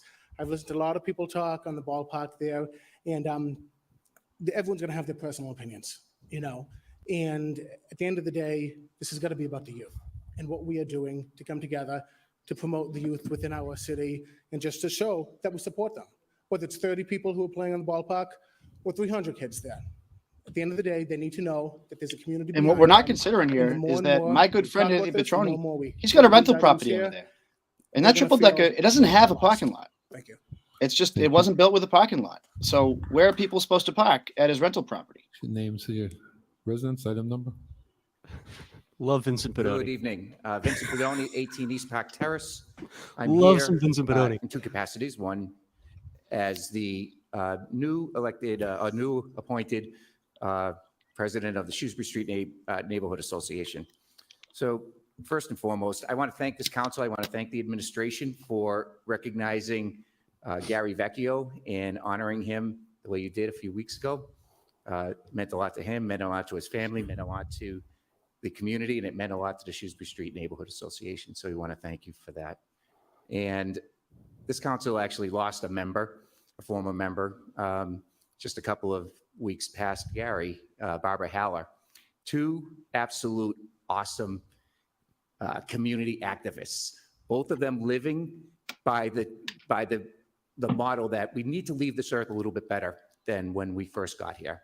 And I'm proud to say that I worked with both of them. I know a lot of you have as well. And our city is a better place for them, and they will be missed. So thank you to the councilors and council and the administration for recognizing him. So I'm here to speak on item 15E. It's the transfer of funds from the state to the city in order to do the ballpark. I think you all know I'm from the east side of Worcester. I grew up on Shrewsbury Street, played at Joe DiMaggio Little League, and as some folks have said, the difficulty with losing the church, it also went with losing the community center and our baseball field. Through the work of Senator Moore, Councilor Carlson, probably the mayor, we were able to cobble together some funds. There's also, just to remind folks, there's also CSX funds available for the east side of Worcester that can also be put towards this project. I think it's important to highlight the fact that with the closure of the church and the loss of this park, this ball field, kids from the east side won't have a place to play. They won't have a place to go to, and I think that not the already I would ask that existing this baseball council diamond consider in that accepting park. the money and moving the project forward. Saying that, won't I've be been able to talking play with there, John that's for Piccolo, sure. who is the president of the Merchants Association, and as I was walking in, I heard former Councilor What a Palmieri fucking dumb say that maybe we controversy, should man. be doing more in the open. This is so stupid. I would ask our councilor, Candy Carlson, to request that the city administration direct the Parks Department to come to our next meeting, a joint meeting between the merchants and the Shrewsbury Street Neighborhood Association to have a public viewing of the 80% completed plan. So with that, I just want to say I think this council should move this forward, take into consideration some of the concerns that have been raised. But when it's all said and done, this park needs to get. I mean, Thank you. this done. issue is On the item stupid, but regarding it's an Plantation extremely Street, effective tool this- to demonstrate the I cronyism would going advise the on council in East Side to create a Worcester commission, politics. start looking at public assets, the same as the Department of Defense has done, and look at the historical Department of Defense So issues with all this is where all Vin's the really street good, and right? city And I know assets. Vincent really Thank well. you. So that, Good like, idea. Thank you. Vincent would be the first person at the Columbus statue with a sledgehammer if you gave him the opportunity to, but he knows that it's not the right way to approach things. Like, right, yeah. all he's suggesting is like the Department of this is Defense handled item this the right way, right? 8G, Like they and, realized they had um, problematic assets, since they put the so they put four-way together a group stop of people like and the no scholars, turning into not just Clover guys Street at the from coffee Hurd. shop, to determine A what lot of can, people what are now goes. coming up Pine He's been saying this for a while now. Like the city And is a lot of loaded people with are coming problematic shit. in from Hurd Let's Street like to go pack through it the up. roster, see what we So own, make when sure that you nothing's park named after a terrible person, 30 and feet, get rid of things closer appropriately. than 30 feet to the But in an stop educated sign, way, not people just can't turn in. They block you and all the me traffic and Jack with because sledgehammers two or three are getting coming arrested at in a Washington time. Square. There's been several fender Yeah. benders because I mean, that's just too good of an people idea. I'm stop never gonna do that. quickly It is a because fantastic they can't get through too good. because it's such a narrow street when they park on both sides. And it's people from another street that is blocking the street, and we've asked them, but it's getting very dangerous because people block Hurd Street because they can't get in and out of Papineau. So. Thank you. Okay, thank you. Good point. Take a look at that. Thank you. Good point. Your name, say your residence, and item number. Good evening. My name is Ted Costas. I'm a resident of the city of Worcester. Nice. This is a plaque that's at the end of Shrewsbury Street. Has anybody ever seen this? So it's a little story about Quinsigamond Village. Quinsigamond Village is what it was called at first, then Quinsigamond Plantation. We need to be reminded about the history of our city, a lot. And I'm looking around at all these faces here. Oh my God. And I really would like you to consider looking into it. I bet you haven't. All right? There's a little story. I can go on and on, but I know I only have a short time. No. There's a little story here back in 1867. Is anyone familiar with the Freedman's Office? Oh my Anyone? God. Okay. The Freedman's Office would be established to make it easy for white employers to hire African Americans newly arrived from the South. As a result of the contact with soldiers and teachers from Worcester County escaping, emancipated Black men and women gravitated into central Massachusetts and into Worcester. With help from the Worcester residents, they had befriended them, local African American community, and the area's abolitionists. The refugees began to build families and institutions. The cultural traditions these Southern migrants brought with them made Worcester's small Black community a vibrant one. The city's African American citizens. And then the highway came. We bulldozed it into the ground. We bulldozed their homes. 300 Black residents in the city of 25,000. But they provided significant assistance to the newcomers, those who could afford it, and offered loans. Others helped with jobs, housing, sometimes sharing their own homes for a while. For example, in 1865, Elizabeth Mowbray, an African American who served as president of the Freedmen's Aid, and she had many refugees living in her home. They were welcomed here in Worcester. This is part of our history. You may not think that's part of it today, but that's the roots of our town. We need to remember that. So when we want to go around changing names, it was shortened from Quinsigamond Plantation. Think about what you want to do. There's a lot, as the gentleman said earlier, there are a lot of streets that could be changed. One of Fruit them is Street, Costa Dick Street. I wouldn't want that. Can you changed. wrap up your comment? I can wrap it up. I really urge the city council not to vote for the change of Plantation Street and, well, possibly further roads. Yeah. Thank you. Thank you. Wow. Got to hand it to him. That was Okay, so seeing fucking nobody boring. else, we have anybody, sir? What's your name, say your residence and item number? Good evening. You know, here in Worcester, my name is we, Mark Wagner, and currently my family runs two businesses at 700 Plantation Street in Worcester, Wagner Motorsports International and Wagner Certified Collision. And I was just hoping to take a little time tonight to just add a business perspective to this change for 8D. So I just wanted to, as a business owner and somebody, we have probably about 50 employees in that one building that are working hard every day. And I just want to remind everybody in the council that the amount of change for businesses on this street will be incredibly taxing and an incredible amount of effort, and then the cost. But what I do want to remind everybody here about is the new way we do business with the internet and the databases and how we are actually competing with Amazon and things of that nature. So I just want to remind that, a successful business. How is a today's world auto body shop relies competing with on Amazon? its name Well, Bill, just so you know, recognition, the processes, Wagner Motorsports its International is updating of actually a websites, motorcycle all dealer. that helps the ranking And in this new I don't world we think live the in. guy who's And selling to BMW change R9Gs at anything a like premium in this Worcester should be is complaining just about the cost of doing business damaging in a name for change. revenue, Just saying. identity, for I mean, I would love all to be on one different myself, but aspects. a little pricey for me. I did take the time, for my IT department. I'd like to just turn it into the council if I could, just on record, but it is just something we'd like you to take a, perspective on the business and supporting the small business. I mean, things are getting a little rough out there. We're starting to see it. We do need the support. This isn't the timing right now to do this.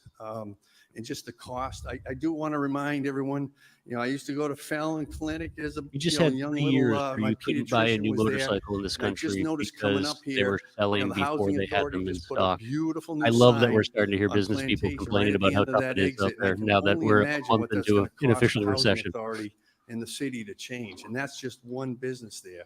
I know it's going to cost me tens of thousands of dollars to change signage and update things and point of sale and all that. So I would like to just remind you folks. God, the you might have business to sell side of 2 more that and motorcycles. keeping it just in that framework. So I do appreciate it. I'm not quite sure. I'm used to You would zoning look board of really good on a appeals BMW though, and Bill, for what it's planning worth. board I was meetings. on my don't bike quite today know and I the was thinking about, protocol if, I actually was there's an thinking about actual you. vote tonight or, how that You'd look works. good on a I'd like to motorcycle. try it. I Something would like to try it. move It'd be fun, through, but and, I think don't know if I we've seen trust enough myself tonight in That's terms fair. of to not be just stupid. questioning this. And You can't be I'd love to stupid. see the council just move on to bigger, better, more important things. But hey, with maybe one respect time. to, Maybe one time just, I'll give it a shot. rather than just make this quick you. decision. So thank you very much for your time.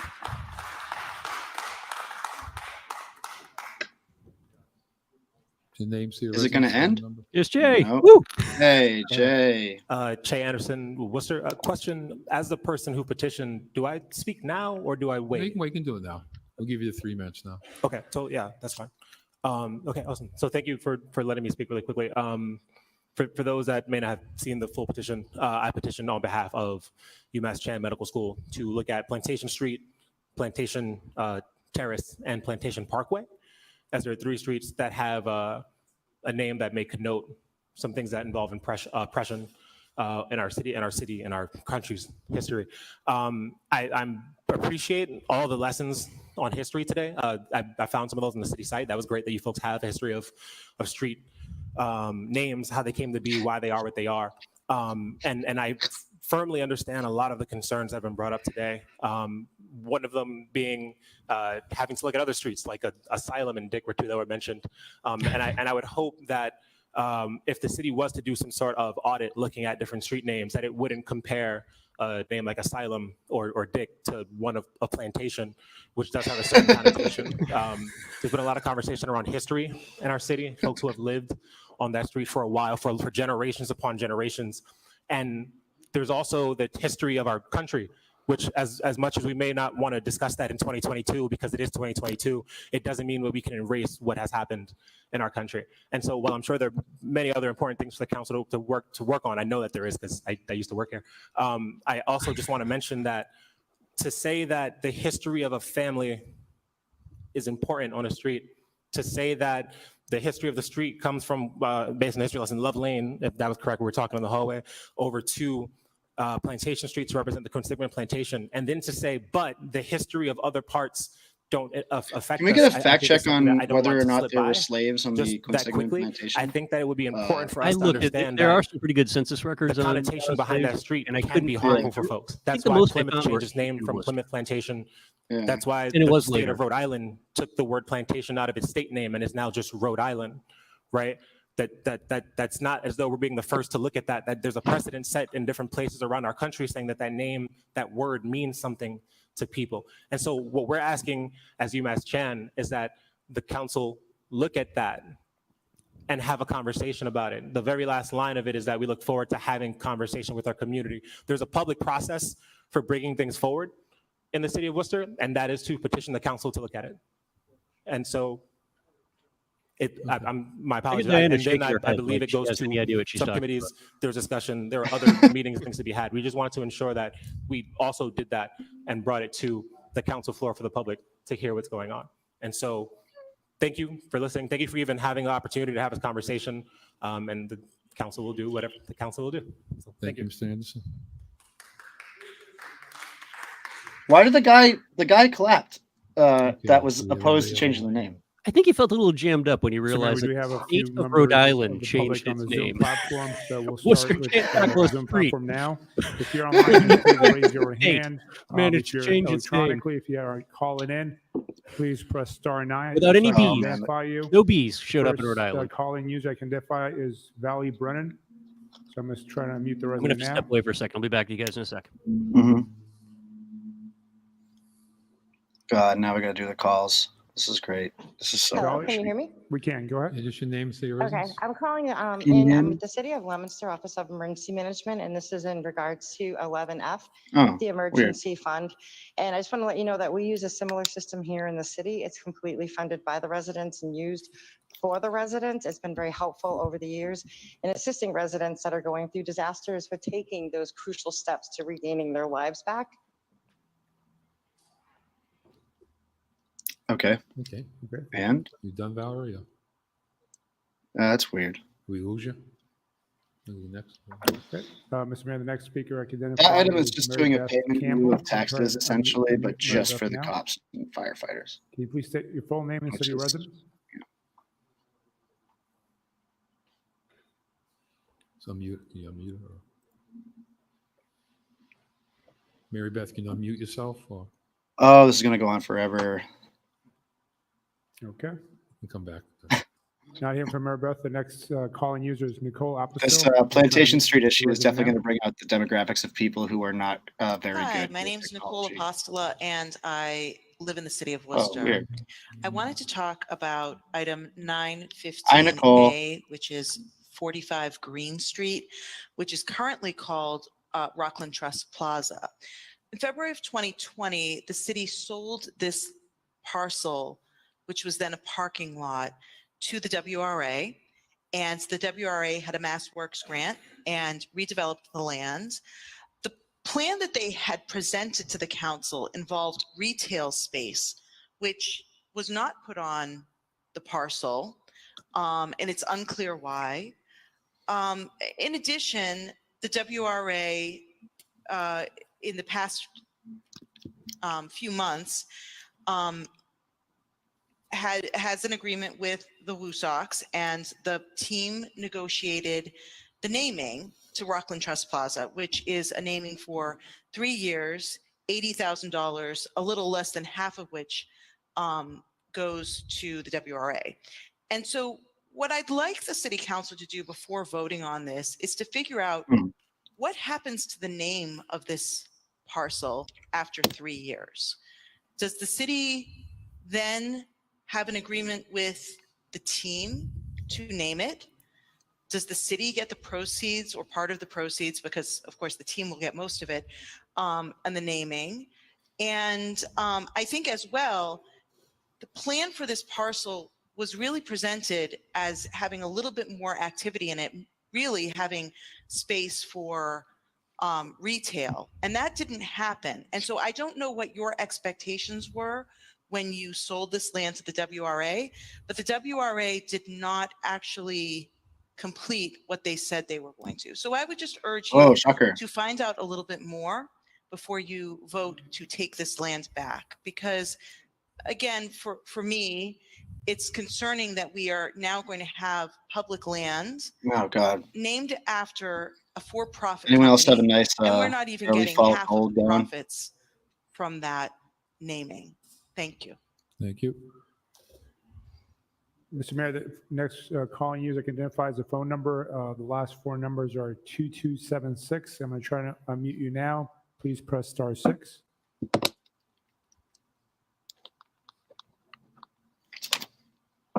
Good evening. Good evening. My name is Mara Coakley, and I am a resident of Worcester. I'm calling in tonight in support of item 11F regarding establishing a municipally operated trust fund to aid emergency and disaster victims. As someone who has been a longtime community volunteer in our city, working with some of our neediest citizens, and given the current housing and financial crisis, Like, this is a thing that far too is many of so in much the more state, immediate I concern fully to the support city and the well-being of creating people an in the city. easy system to And assist we're just those not going to most have in need any to air find to talk themselves about it today. displaced through no fault of You their know, own. it's just It like, takes a community to help a community, and I sincerely believe that this item represents our commitment as a city, You gotta deal with as so the much heart of the bullshit Commonwealth, instead. to care for each other in our darkest Townie's times. screaming about Dick I would Drive ask or this whatever. council to kindly consider passing item 11F. Thank you. Mr. Mayor, the next speaker identifies Emmett Kerner. I'm trying to mute the resident now. Hello, am I coming through all right? Yes. You are. Please state your name and city residence. My name is Emmett Carner. I am a resident in the city of Worcester, and I'm here to talk about the search for the city manager. This issue really comes down to how we see Worcester as a democracy and how we have community involvement in the government of Worcester. And as of now, I don't think I know of anyone who particularly likes the convention that we have, where we have where we don't have any democratic control over who the city manager is. But as the system is as it is, we have to make sure that we do it right and that we put our best foot forward when it comes to finding our new city manager and doing a nationwide search for it. So I have come on this program to voice opinions before on the decisions I like calling it a that the program. Worcester City Council Yes, is this going television through, program. But I feel it weird that I have to come in today to tell people to do the jobs that they signed up for. And choosing the That's a city very good manager, point. because of the way that this government is set up, is one of the most important jobs anyone on the city council has. So I think what I will say is that I think that this should be a national search. We should do it with intention. We should do it with community involvement. We should do it as soon as possible while we still have time before the position needs to be filled. And I think everyone should just do the jobs as best as they can. Thank you. Thank you. Next speaker. Mr. Mayor, I think first speaker we had, Valerie, was disconnected. I'm going to try it one more time because It's a very important point that, like, just Valerie structurally Garner. and functionally, a city manager search is easily the most important thing a city council does. And there's just a fundamental disconnect between the structure, the way things should run, and the way that they have been running, that we don't see this as a priority. So, Mr. Mayor, I think the last speaker is Kim Salmon. I'm trying to unmute the resident now. It's just all fucked up. Hello, this is Kimberly Simmon. Can you hear me? Yes. Oh, okay, wonderful. I am a resident of Worcester. I live on Pleasant Street in Worcester, and I am calling about the process for the new city manager. I Wow, want to kind curveball. of step back and commend the city and how they really took the process forward with the search for the superintendent. I think it set precedents for our community in a way in which we can really, carry forward. I think it's critically important that when we determine who's going to take on that position next, that we follow a process similar to that we take a nationwide search, but also in addition, that we engage community in this decision. This city. There is the voice, the perspective, the community needs to be at the table when making a determination of who this next city manager is. And I really, really, really would love to see us come together the way we did when we for the Yeah, two back to back. Thinking about it the way that I think about it, the way we all should think about it. I like the curveball that she's like, I live on Plantation Street. I'm concerned about the city manager. I just think it would be foolish to go backwards now. The townies weren't as angry I'm as sorry because I'm driving. And so they were like predictably trying to dumb, navigate but the they were Boston traffic, they so were I not. apologize if I'm They were coming not as off angry as I weird. thought they would be. And I'm done. Thanks. The most angry person died was Idella Hazard, which is kind of cool to see her Mr. Mayor, fired I up. think we've also got a Mady Morales, who's also a resident who would like to speak online. Mady Morales? Yes, hi, can you hear me? Yes. Hi. Yes, so my name is Maida Morales and I'm a resident of Worcester, Massachusetts. And also to speak in favor of doing a national search for our Oh, next great. city manager. It's important. Again, like Kim said, I thought that we searched and we got the best candidate for our school committee. I'm sorry, for our superintendent. And so we know that the process can work, and I think it's the best thing for our community and for our folks to be able to have a voice and a say. We had a great process for the city council. Everybody felt heard. For the superintendent, sorry, and everybody felt heard. And so I think we should do it again. It worked. Thank you. Thank you. So, Mr. Mayor, we do have one last calling user, and it's Luis Brunel. I'm trying to unmute the resident now.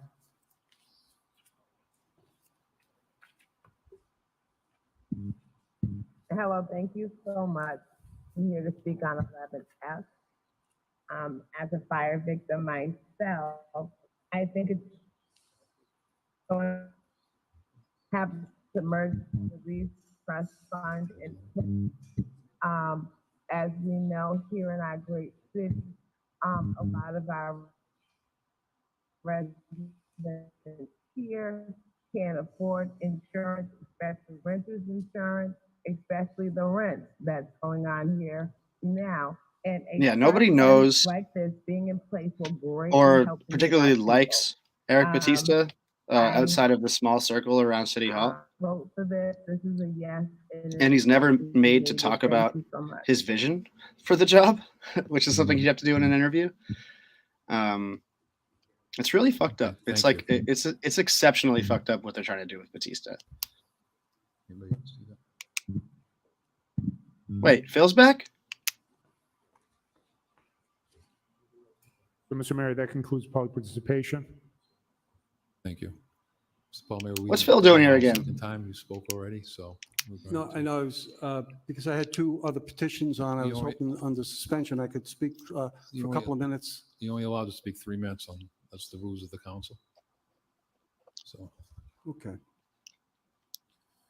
okay. I wish Brendan was there to see that. Okay, we're gonna go with the hearings and orders. I mean, you should be 7A, able to speak for 3 7B, minutes on motions each to open petition. the hearing. Let's be Roll call. fucking real here. Council Bergman? Yes. Council Calorio? Yes. Council Agia? Yes. Council King? Yes. Council Merrill Carlson? Yes. Council Nguyen? Yes. Council Rivera? Yes. Council Well, yeah, Russell? what we might call the Yes. inner Mayor Petty. circle Yes. wants Batista because they know So the they can motion just is tell him what to to, do. Adopt to find a location on Water Street, Fernand Street, it's National Grid condo location, National Grid on Frank Street and Wigwam Ave, and also condo location on Chandler and Hadwin Road, and condo location on Chandler and Hadwin Road again. Like and they also want condo Batista location because on Side he's Street. going to just motion do was it the to same way approve. Augustus Anybody did it. opposed here? Seeing nobody opposed, the motion is to close the hearing collectively with adoption. Roll call. Council Bergman? Yes. Council Calorio? Yes. Council Agia? Yes. Council King? Yes. Council Merrill Carlson? Yes.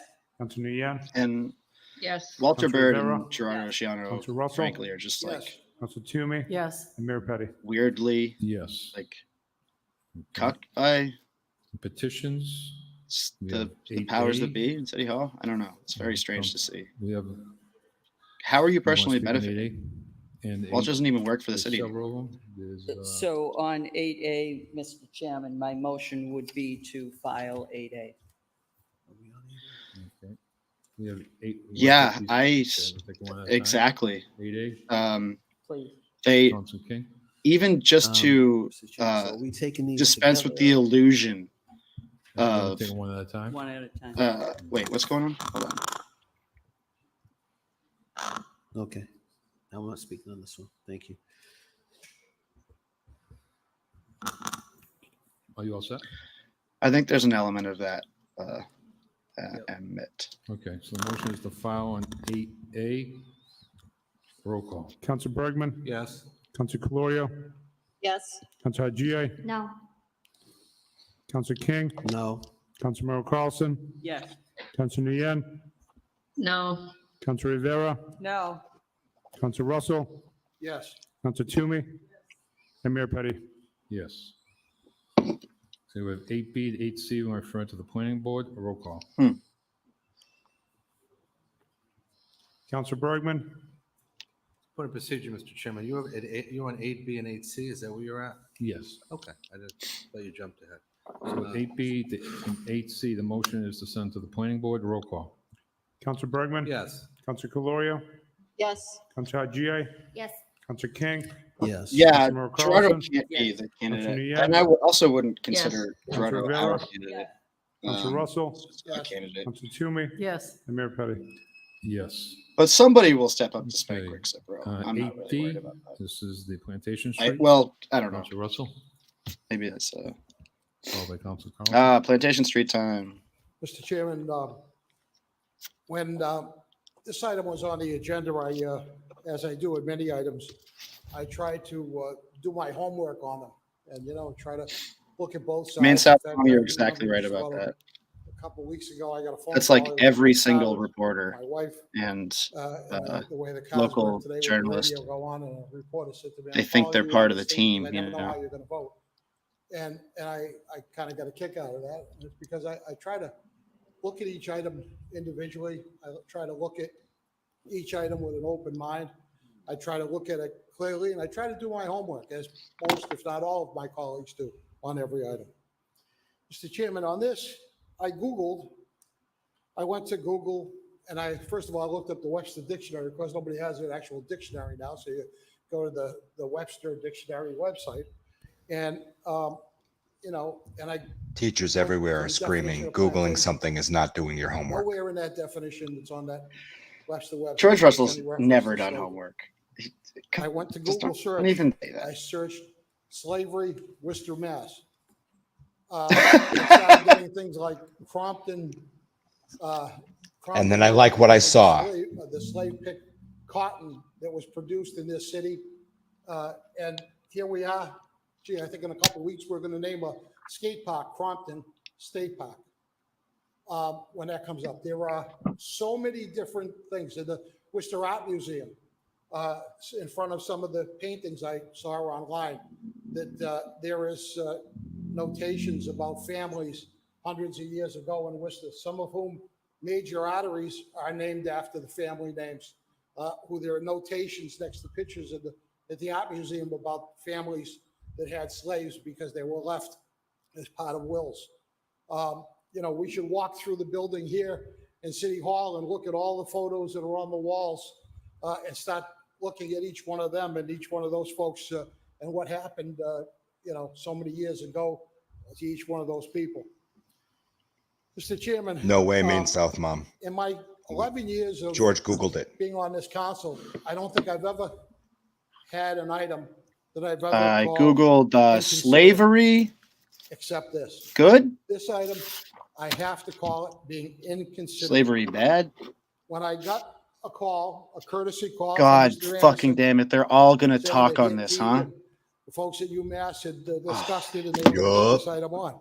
I suggested to Mr. Anderson at the time. Well, I thanks called him everyone back for after thinking about being it. around with us. I said, the way For to do tuning in this, every in week my like opinion, this. is we have a I, new ordinance, we do an for ordinance this, would just in be the city watching these where we put honorary myself names in on streets, the fucking where we have throes of a lonely misery. sections of a street Um, that we could and name it's a section just of plantation, the a section fucking of any worst street shit in the world. in honor of You folks really do get punished for that have, caring that have in worked the city. against slavery. You over see the it on the years, city and have council. done things good for even good things in the medical and the healthcare uses over at the Plantation Street corridor. I suggested to him that was the route to go, not to go and to ask the 6,762 residents that live on Plantation Street, some of them being children, but I bet you there are at least 4,000 adults in that group. There are people on Plantation Street, Mr. Chairman, in my district, that are having trouble paying the rent. They're having trouble making ends meet. They're having trouble getting housing in general. And if we change the We're name, going to ask, if we pass this petition, we're going to ask them to change the deeds on their houses.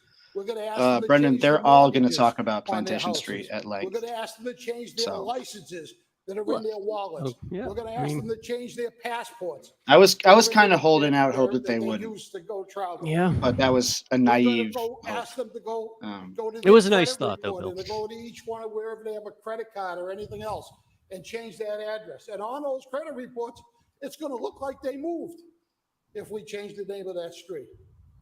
We're Dude, going to do are you that, serious? but that the folks in UMass, you know, many who make a salary an awful lot more than all of us together in this room, have decided that these folks on Plantation Street should be spending that money and go to change the name of the street. Mr. Chairman, this just isn't fair. It just isn't fair. This could have been a moment for this community to come together, and I hope it will be a moment for this community to come together in the future for a positive way by use of the honorary streetway name for a section of whatever street. I haven't heard him Plantation talk Street or this wherever. passionately about something in a long time. It could be used for a positive. Well, way. yeah, it's because it's of no All this consequence. petition does is not only inconvenience the people that live on Plantation Street, but it mobilizes and puts people in their political corners.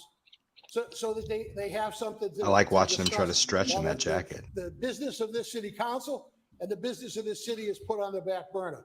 Mr. Chairman, this doesn't deserve to go to Public Works Committee. It deserves to be filed, and that's my motion. A motion to file. Okay, Council Carlson. Yes, Mr. Chairman. I'm not going to repeat what my colleague has already Yes, you are. stated. Yes, you are. Don't I'm lie. gonna Yes, you spare are. my colleagues those same details. However, I am going to stand here and say tonight that I have Every detail never, that he ever, just said. ever, in the years that I've represented this district, UMass has never behaved in this way. They have never, have when we misbehaved, Jay change Anderson. a light over there, they ask me to call them long before it goes on an agenda. They didn't even so much as give us the courtesy of that. When they talk about communication, you know what? UMass used to be very, very good about that. There wasn't a week that I am went so by that mad they didn't call that they and chose to go ask through the about proper different channels things. of this Something Democratic that body. is this big. Yeah, that it right? Like they did the right reflects thing. on 6,700 exactly how they're supposed to. individuals that live on Plantation Street, along with over 100 businesses. Coded racist along rant is a with specialty of the Worcester City Council. Many, many. We can't even count how many physicians are over there on Plantation Street, along with therapists over there on Plantation Street, along with the mental health workers over on Plantation Street. And this school made a decision not to say a word to any elected official in this room or not to one of the state elected officials. They never said boo. That has never, ever been the practice of UMass. That's what's appalling tonight, is they could have done a much better job. They could have reached out like they used to reach out. And they could have come to the neighborhood meetings and they could have gathered with the businesses, but they made a decision to take on a whole neighborhood, and it is a neighborhood. They made that decision. They made a decision not to talk to people. And they made a decision to say, So we we don't make care UMass what it pay costs for everybody you. to change the name and For change the all of address and all the shit that businesses George are lists. Up and down Plantation Street. And then we're because done. You know why? They probably got the don't money. even know who's up and down Plantation Street. Oh, yeah. And Mr. Chairman, for me, with the way that this was handled, I go along with my colleague that this item should be Yeah, filed. hell yeah, dude. Thank you. Thank you. Just say, I appreciate the Mr. Anderson coming in here. There's a sensitive issue. I understand that. I get what you said. Although I support Councilor Russell, I think Representative Pedoni made a good point. We should look at, what the Department of Defense did, look at all our assets. And actually, when Chief Diversity Officer starts, that's something we should go through. I thought it was a good plan. It took them a while. And they come out with a plan for their Department of Defense. We could do the same here in the city of Worcester. use the community and Chief Diversity. It's just Officer, them. No one else is going to speak on it. And to start their I love that you said we'll have the chief diversity officer do it when they're hired. So put When that they're one- hired, yeah. So I just When we get wanna around to make solving sure that whole thing. we highlight that this was not our order in council, right?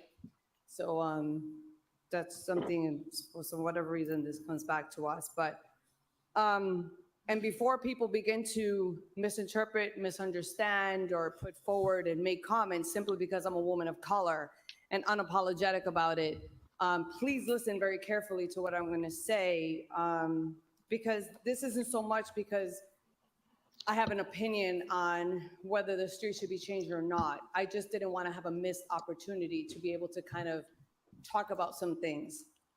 So I too share the history, and I wrote some things down. I too share the history of racial trauma that the work plantation brings. My great-great-grandmother, Bernardina Sandoz, was a slave on the Sandoz family plantation in the eastern part of Puerto Rico. That plantation robbed my great-great-grandmother of her family, her history, her livelihood, and robbed me of knowing the origins of my family history, mi familia. The I do not dispute origins? that the Like word origin? plantation has a historical significance to the Origins painful or history of slavery. origin? I She know says because that oranges. history is my history. That's cool. That I have spent extensive time uncovering and bringing to light. With that said, I want people to listen clearly. I can't help but think that this petition for a name change is part of a quick performative agenda that makes people feel good in an era of wokeness. Performative actions of wokeness for trendy DEI agendas will never serve as a solution for systemic and institutional racism. We now All right, see Sarai. predominantly white institutions promoting agendas that seek to attempt dismantling racial oppression through actions that have no plan, that actually seek to thoroughly dismantle the system, solely rip a Band-Aid off and ignore the real problem at hand. Rather than make a fast feel-good decision that we further seek to understand if Plantation Street has roots in the history of slavery, and based on what I've seen in my research, I have not seen that that it does. I'm not a historian, so I could be wrong, and I welcome to be corrected if there is a connection that I'm unaware of. Additionally, if we want to talk about the renaming of streets, we should first start with the removal of the statue of a murderous genocide. Yeah. Being, we have the history to show the genocide of the Taino people, my ancestors. I couldn't even get a discussion to follow up on this council floor on that, no matter how appealing of that conversation has come over year after year. Or let's talk about the South High Southern Colonel mascot with a white colonel from the South with guns, but yet we're the first to stand against school shooting and offer up our prayers and thoughts at vigils or social media posts. One of the great civil rights leaders talked about white liberalism and the worst enemy to America because institutions are only in the game of taking surface level actions that never reach the root cause of the destructive nature that She is systemic on and some shit institutional tonight. racism perpetuates. To conclude, if we want to have this conversation and vote on this today, we should really start with other racist relics in the city that directly relates to a history of systemic racism. Then try to associate the language of a street sign with a history that it has no direct relation to.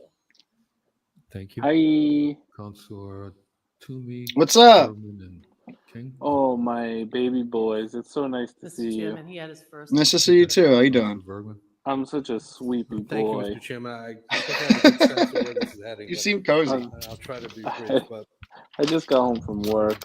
Councilor Nice. also referred to this. I've been as up a since 2 o'clock in the morning. Let me just say a couple Oh, things geez, about dude. UMass You should go to before I bed. talk about I simply must. Councilor Russ has said, because I agree with him, but Why have you been I up just since want 2? to use, but Because UMass that's is the an time I had institution to of higher learning, drive in to excellent open up set. medical care, Nobel Prize It's contenders, and tough success making movies, I stories. tell you, man. It's It's an a asset thankless for job. Worcester, there's no question Being about it. in We're charge making a of movie Hollywood. here right now, Brian. It's pretty awesome. Better off for having It's Yeah, I called The wanted Story to, of Worcester.